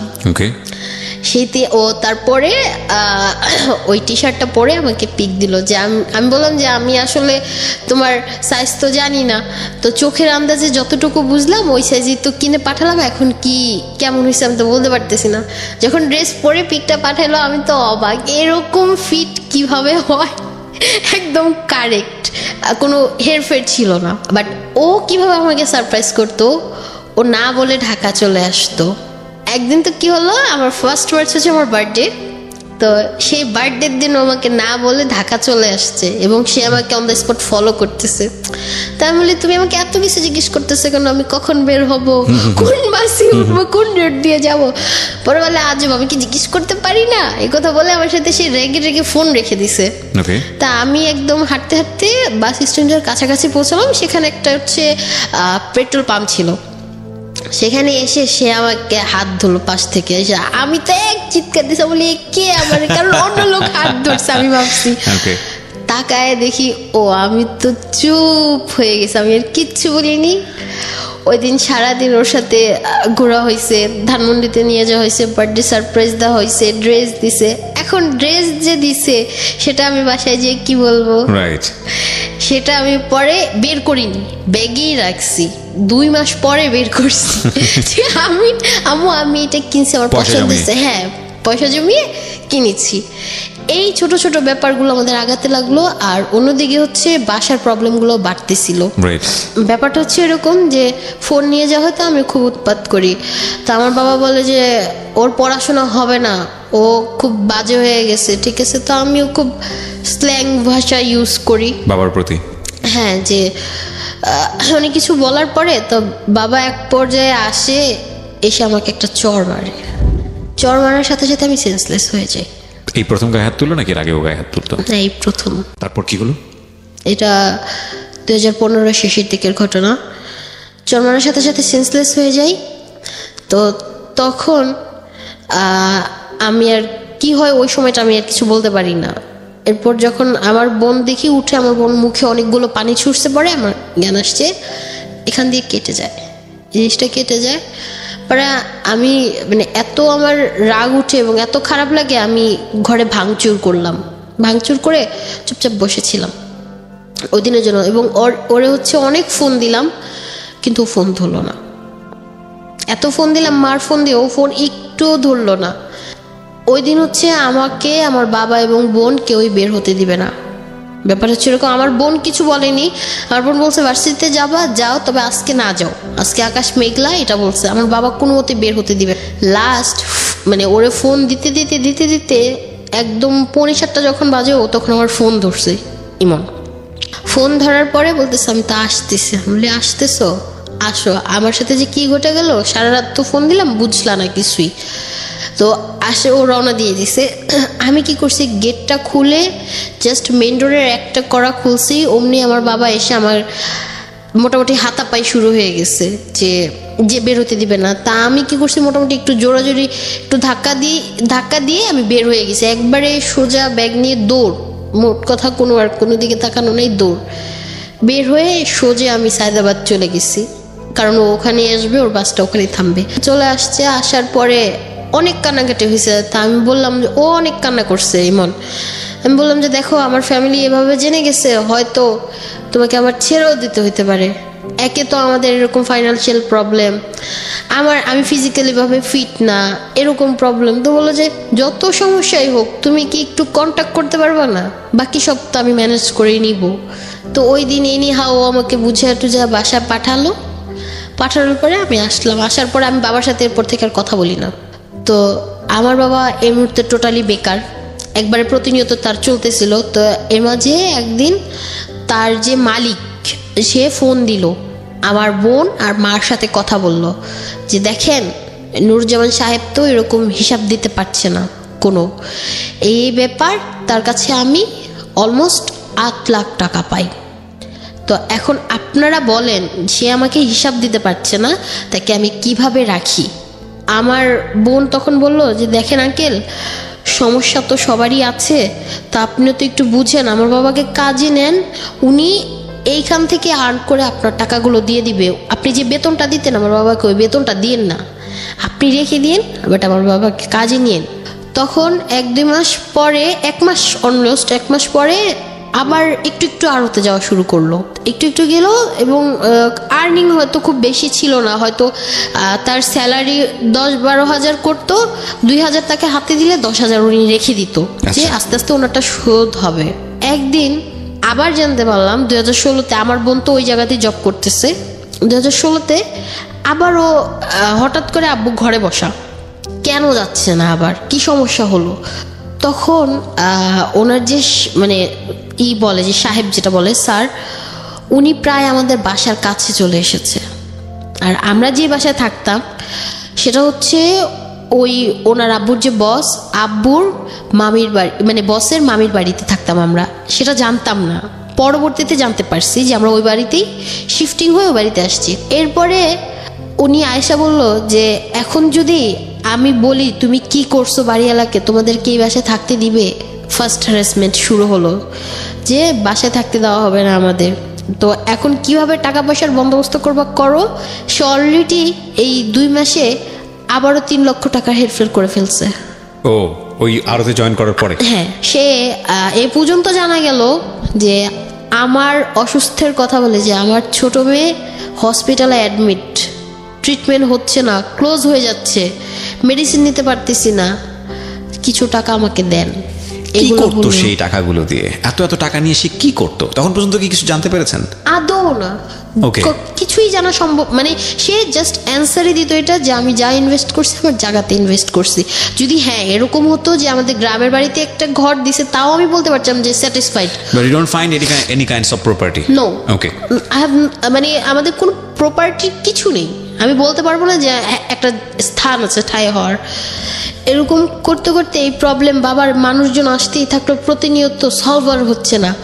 রমজান চলে আসলো, 2016 রমজান মাস, এত কষ্ট মানে সহ্য হয় না, খাবার সব কিছু থেকে। তো তখন আমার বোন মিডলের দিকে হয়তো রোজার রেজিস্ট্রেশন বন্ধ হলো, আসলো, স্যালারি ট্যালারি তো পরে দিবে, আরও আসলো। আসার পরে দেখলো বাবারই অবস্থা, ও কিছু বলতেছে না, চুপ করে আছে। সবে কদরের রাতে বাবা নামাজ পড়তে গেলেন, তো হঠাৎ করে দেখি নামাজ পড়তে গেলেন হচ্ছে 8টায়, 9:30 উনি ব্যাক করে আসছে। তো কি হয়েছে, ওনাকে নাকি লোকেরা ধরে দিয়ে গেছে, উনি নাকি খুব অসুস্থ হয়ে গিয়েছিল, ওনার নাকি বমি টমি করছে মসজিদে। তা আমরা তখন প্রেশার মাপলাম, দেখলাম প্রেশার লো, সাথে সাথে 2টা ডিম খাওয়ালাম, সব করে ওনাকে রেস্টে দিলাম। আমরা 3জন নামাজ পড়ছি, খুব ভোরবেলা 6টার দিকে ঝুম বৃষ্টি, একটা গামছা নিয়ে আমার বাবা বের হচ্ছে, মা হচ্ছে ডোর লাগাবে। আর তখন করলো, লাগিয়ে দিল, বললো যে আমি একটু সমাজের হয়ে আসি, চাবি টাবিগুলো দিয়ে আসি, ক্লিয়ারেন্স করে আসি। গেল। আর আমি আবার কি করলাম, সকালবেলা উঠে আমার আন্টির বাসায় চলে গেলাম। তো আমার আপু আবার কি করেছে, স্যালারি পাওয়াতে বললো যে আব্বু এনো 4,000 টাকা, ঈদের বাজারটা করে নিয়ে এসো, আমাদের তো একটা ঈদ আছে, তুমি যাই পারো টুকিটাকি একটা করে নিয়ে এসো। আর যাতে উনি আপসেট না হয় যে আমার কাছে টাকা নাই বলে ঈদের বাজারও করতে দিচ্ছে না, বা এই ফিল্ডটা যাতে না আসে। আমার বোন ওনাকে 4,000 টাকা আর চাল ডাল যে বাকি এনেছিল সেই লোকে আরো 2,000 পাতো, মোট 6,000 টাকা আমার বোন হাতে দিয়ে বাবাকে পাঠাইলো আড়তে। এরপরে সারা মানে দিন গেল, দুপুরে 3টা থেকে আমার বাবাকে ফোন দিচ্ছে, ফোন ধরে না। এরপর থেকে ফোন বন্ধ আসতেছে। বন্ধ আসার পরদিন সকালে আমি আন্টির বাসা থেকে মাকে যখন ফোন দিলাম, মা বলল যে তোমার বাবা তো এরকম চলে গেছে, এখন কই আছে বলতেও পারতেছি না, আল্লাহ মাফ করুক যাতে খারাপ কিছু না নিয়ে যায়। আমি বললাম যে আচ্ছা আম্মু আমি চলে আসতেছি। আমি বাসায় চলে গেলাম, এগুলো সব ইমন শুনতেছে, মানে আমি ফোনে ওকে কন্ট্যাক্ট করে বলতেছি। তো তখন বাসায় যাওয়ার পরে ওই দিন রাত্রে ফোন খোলা পেলাম। তখন আমার বাবা ফোন ধরে বললো যে আমি অনেক দূরে আছি। আমার বোনকে বললো যে আমি একটা কাজ জোগাড় করতেছি, বলে তুমি অনেক দূরে আসো, কই আসো? আমাদেরও তো একটা ঈদের মধ্যে মানুষ সন্তানকে ফেলে এভাবে যায়, সন্তানদের ফালায় এভাবে চলে যায় মানুষ, তুমি আসবা না? বলে আমি আসবো। আমার বোন তারা আরো 2000 টাকা পাঠাইলো। কিছু তো নাই, বাসা ভাড়া যা লাগছিলাম সেটাও, সেখান থেকে আরো 2000 টাকা দিল যে তারপর আমার বাবা আমার ঘরে ফিরে আসুক। সে ওই 2000 টাকা নিয়ে যেদিন ঢাকা রওনা দিল, ঈদের দ্বিতীয় দিন, সে বলল আমি বাসায় আসবো না। বলে যে বাসায় আসবে না কেন? বলে যে না, মানুষজন আমারে মেরে ফেলবে। কার এত বড় সাহস যে আমাদের সামনে থেকে তোমাদের মেরে ফেলবে? তুমি বাসায় আসো, যা প্রবলেম ফেস করার আমরা মিলে করব, তুমি বাসায় আসো। বলে না আমি আসবো না বাসায়। আমি আমার ওই বোনের বাসায় গেলাম। সে এক ফুপুর বাসায় গেল, যাওয়ার পরে আমাদের ফোন দিয়ে বলতেছে যে তোমরা ওই বাসা ছাড়ো, তাহলে আমি আসবো, আমাদের এটা বললো। আমার বোন তারপরও বলে যে যা বাসা সালে যদি বাবা আসে, বাবা কাজ না করুক, ঘরে তো থাকবে, ঘরে আমার মার সাথে তো থাকবে। আমার বোন বাসায় শিফট করলো। তার আগে আমি আর একটু বলি, এর মাঝে মোটামুটি ইমনের ব্যাপারটা জানাজানি যেহেতু হয়ে গেছে, তো আমি বললাম জাম্মু আমার কিন্তু অনেক ক্লোজ ফ্রেন্ড, তোমরা যেটা ভাবতেছো বিষয়টা তা না, আমি এটা বলছি। তো তখনকার জন্য বিষয়টা ঠান্ডা হয়ে গেছে। ঠান্ডা হয়ে যাওয়াতে মোটামুটি ও আমাদের মানে হেল্প করা শুরু করলো। ও যে আমাকে হেল্প করে এটা বাসায় সবাই জানো, মানে ইকোনমিক হেল্প। হ্যাঁ, ইকোনমিক হেল্প করতেছে। তো তখন আমার বাসাটা চেঞ্জ করে অনেক দূরে নেওয়া হয়ে গেল। মোটামুটি আমি প্লেসটা বলবো না, বাট আউট অফ ঢাকাই বলা যায়। বাবা কি আসলো? না, বাবা আসলো না। না, সে তার বোনের বাসায় থাকলো, এরপরে তার ভাইয়ের বাসায় থাকলো মিরপুরে, এরপরে তার নিজের বাড়িতে গেল গ্রামে, সেখানেই চললো। আমরা ওই বাসায় প্রায় 5-6 মাস হয়ে গেল কাটাচ্ছি, সে আসে না। বাবা যেখানে গেল সেখানে আপনারা যে তাকে আনতে পারলেন না? যা হয়েছে, সে আসবে না। দেখা হয়েছে কিন্তু আসবে না, কথা বলা হয়েছে, সে আসবে না। সে বলে যে আসবো, আমি কিছুদিন পরে আসবো, তোমরা বাসাটা চেঞ্জ করো, আসবো। বাসা চেঞ্জ করার পরের কথাটা বলি, সে আসছে, এসে 2 দিন ছিল। 2 দিন থাকার পরে সাথে সাথে সে আবার ভাইয়ের বাসায় চলে গেছে। তারপর একদিন জানতে পারলাম, মানে হঠাৎ করে একদিন আমার মা এরকম বাসায় একা, আমি ভার্সিটিতে আসি যাই, আমার বোন তো জব করে ওই জায়গাতে ঢাকার বাইরে। হঠাৎ করে আমার মাকে আননোন নাম্বারে ফোন আসতেছে। আমার মা ফোন ধরে বলে যে কে? পরে আমার মারে বলে যে আপনি কি নুরুজ্জামানকে চিনেন? আমার বাবার নাম ধরে বলতেছে, বলে যে হ্যাঁ চিনি, কি হয়েছে? পরে বলে যে ওনারে যদি বাঁচাইতে চান তাহলে টাকা নিয়ে আসেন। তাকে নাকি হাইজ্যাকাররা ধরে নিয়ে যাওয়া, এবং টাকা দিতে হবে। হ্যাঁ, টাকা দিতে হবে। তো এরকম সবার জানাজানি হলো। আমার দাদিকেও ফোন দেওয়া হচ্ছে, কিডন্যাপার আমার দাদিকেও ফোন দিয়েছে। আমার দাদি নাকি 5000 টাকা বিকাশে পাঠিয়েছে। পরে নাকি আমার বাবাকে অনেক মেরে একটা সিএনজিতে উঠিয়ে পাঠিয়ে দেওয়া হয়েছে আমার চাচার বাসার সামনে এসে নেমে। এরপরে কি হচ্ছে আমার বাবা আর বলতে পারে না। তখন আমরা আবার যাই মিরপুরে দৌড়ে, যে বাবা এবার তো আসো, দেখো তুমি এখানে থেকে তোমার অবস্থাটা কি হলো, এবার তো আমাদের কাছে আসো। তাকে নিয়ে আসলাম, খুব কষ্ট করে নিয়ে আসছি। নিয়ে আসার পরে সে মোটামুটি 10 দিন থাকলো, একটু সুস্থ বলতে হাঁটা চলা করতে পারে। সে বললো যে আমি মিরপুরে একটা দোকান দিব, তা আমার ভাইয়ের বাসায় যাই, কাজ আছে, কথাবার্তা বলবো। সে অলরেডি একটা ব্যাগ প্যাক করেই রাখে, মানে আমাদের বাসায় থাকা যে সেটা না, সে ব্যাগ প্যাক করে রাখে, ব্যাগ থেকে ড্রেস বের করে, ব্যাগ থেকে আবার ড্রেস ভরে নিয়ে চলে গেল। এরপর থেকে সে আর আসে না, মানে একদমই আসে না। এবং 15 দিন পর পর বা 10 দিন পর পর কন্ট্যাক্ট করে। আর আমার বোনের কাছে টাকা চায়, আমাকে কিছু টাকা দিও তো, আমার চোখের সমস্যা হয়েছে, একটু টাকা দিও তো। আমার বোনও দিত যে তারপরে তুমি বাসায় আসো। দেখি যে না, আর আসে না। তো আমার বোন 2টা ফ্যামিলি 2 জায়গায়, ওখানে নিজের খাবার খরচ, এখানে হচ্ছে আমাদের চালানো, আবার বাবাকে দিতে হচ্ছে, সম্ভব হচ্ছিল না। তো আমার বোন যেখানে জব করে ওখানে খুব চেষ্টার পরে আমাদের থাকাটা দিল, থাকাটা ওনাদের আয়ত্তে নিল, আমরা চলে গেলাম ওখানে। আমার বাবা ওখানেও আসে না, কোথাও আর আসবে না। সে বলে যে, আমার বোন বলে যে তাহলে তুমি একটা কাজ করো, কাজ করে কিছু শোধ করো। সে এগুলো বলে ফোন রেখে দেয়, সে কিছু করবে না। এবং প্রতিনিয়ত আমরা টর্চার হচ্ছি ওনার মানে যে বৃন্দার আছে তাদের। এবং সে খুব ক্লিয়ারলিভাবে ওনার ফোন নাম্বার না দিয়ে আমার বোনের এবং আমার মার ফোন নাম্বার পাওনাদারদের দিয়ে গিয়েছে। আমার বোনের এরকমও হুমকি আসে যে আপনার জব খেয়ে ফেলবো বা আপনার ছোট বোনকে তুলে নিয়ে যাব, এগুলো হুমকি আসে। তো তখন আস্তে আস্তে আমার বোন র্যান্ডমলি বুঝতে পারে যে এই লোক আর আসবে না। ওই মুহূর্তে মানে ইমনকে আমি যখন বাসা চেঞ্জ করি তার কিছুদিন আগে আমি বাড়িতে নিয়ে যাই, যেমন আমার ফ্রেন্ডটা আসবো, যেহেতু আমাদের কোনো হেল্প নেই, ছেলে মানুষ নেই, আমরা কিভাবে চেঞ্জ করব। ওইখান থেকে মানে আমার ফ্যামিলির সাথে ওর বন্ডিংটা শুরু হয়। এতদিন তো শুধু আমার সাথে ছিল, এরপরে আমার ফ্যামিলির সাথে বন্ডিং শুরু হয়। এরপর থেকে যত ঝড় তুফান আসুক এক হিসেবে আমরা এই 4টা মানুষই একসাথে হ্যান্ডেল করতেছি এবং করে আসতেছি। রিসেন্ট কি হলো, 2000 এরকমভাবে চললো, সে আর আসবে না টোটালি এবং আমাদের সাথে কন্ট্যাক্টও করে না। আর তার ভাইয়েরা বলে, তার বোনেরা বলে যে আমরা নাকি তাকে টর্চার করে বের করে দিয়েছি, এটা বলে। আর এত সব প্রবলেমের জন্য আমার আম্মুর ট্রিটমেন্ট টোটালি বন্ধ, কোনো ট্রিটমেন্ট হচ্ছে না। ইভেন 1 বছর ধরে আমারও কোনো ট্রিটমেন্ট নেই, কারণ টাকা কোত্থেকে আসবে বলতে পারছি না। আর জুনে 2017 জুনে আমার বোনের জব চলে যায়। ওহো, আমার বোনের জব চলে যাওয়ার পরে মানে এরকম অবস্থা হয় যে খাবো কি, কোত্থেকে কি হবে বা কে 2টা টাকা দিবে কেউ জানতো না বা কেউ বুঝতে পারতো না।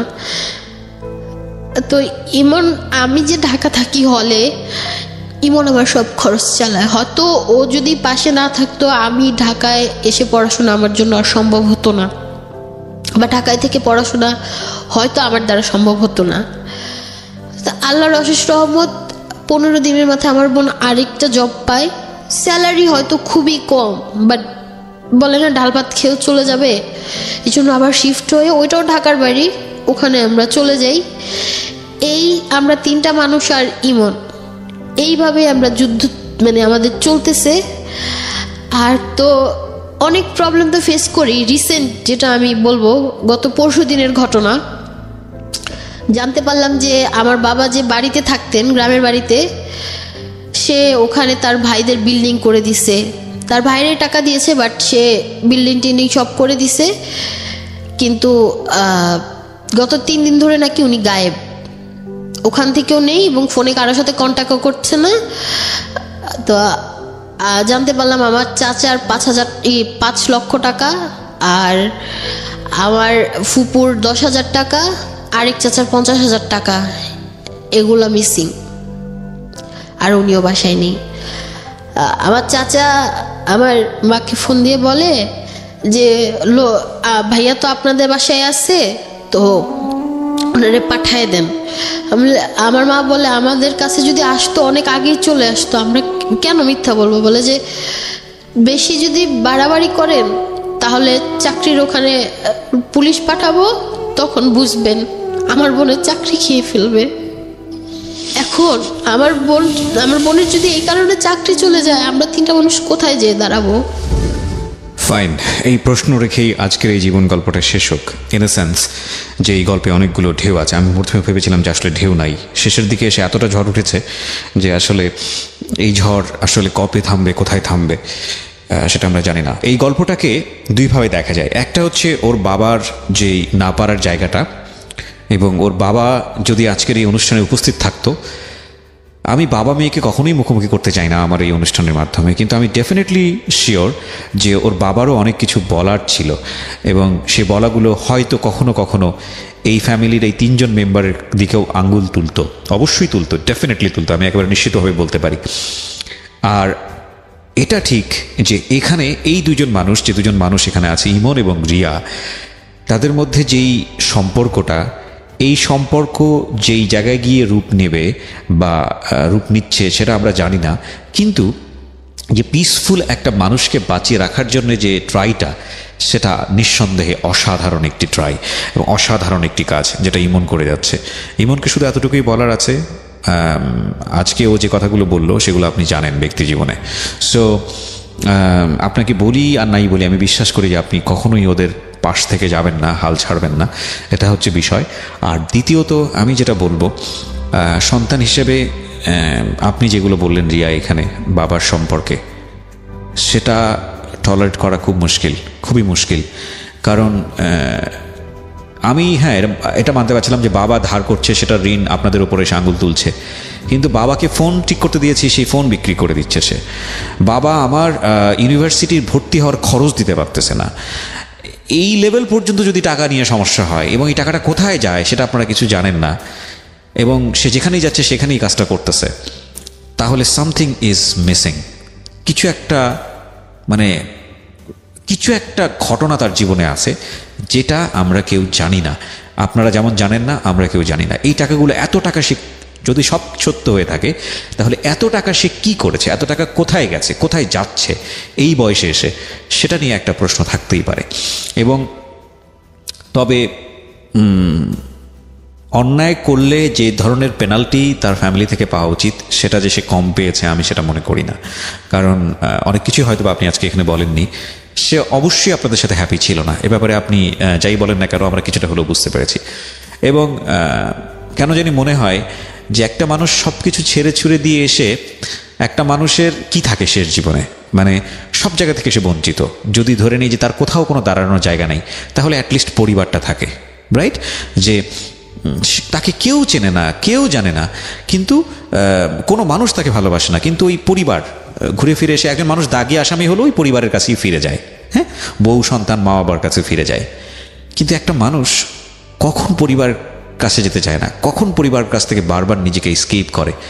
আপনার বাবা তার বাবার ভূমিকায় ছিল না, এটা নিঃসন্দেহে আমরা স্বীকার করছি, কিন্তু একটা মানুষ নিতান্তই বাধ্য হয়ে পরিবার ছেড়ে চলে যায়। সেই বাধ্য হওয়ার জায়গাটা আমরা আবিষ্কার করতে পারলাম না আজকের এই অনুষ্ঠানে। গল্পের এই জায়গাটা থেকে একটা বড় প্রশ্ন আসলে, গল্পটাকে আপনারা কিভাবে নেবেন। তবে বাবার জায়গাটা থেকে আমার কাছে কেন জানি মনে হয়, I am not giving you advice, আমি জাস্ট আমার কাছে কিছু ফিল তৈরি হচ্ছে মনের মধ্যে, সেটা শেয়ার করছি। কারণ আমি এখানে যথেষ্ট কমেন্টস দেখতে পাচ্ছি আমার ফেসবুকে, বিভিন্ন রকমের কমেন্টস এখানে আসছেন। বাবাকে অনেকেই গালমন্দ করছেন, ও রিয়াকে নিয়ে অনেক কথা বলছেন যে আসলে ভবিষ্যৎটা কী হবে মেয়েটার।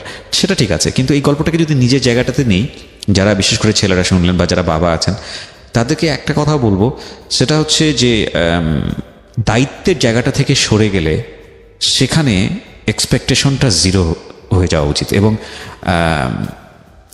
যে কোনো সময় আপনাকে যে কোনো অনভিপ্রেত ঘটনার মুখোমুখি দাঁড় করিয়ে দিতে পারে।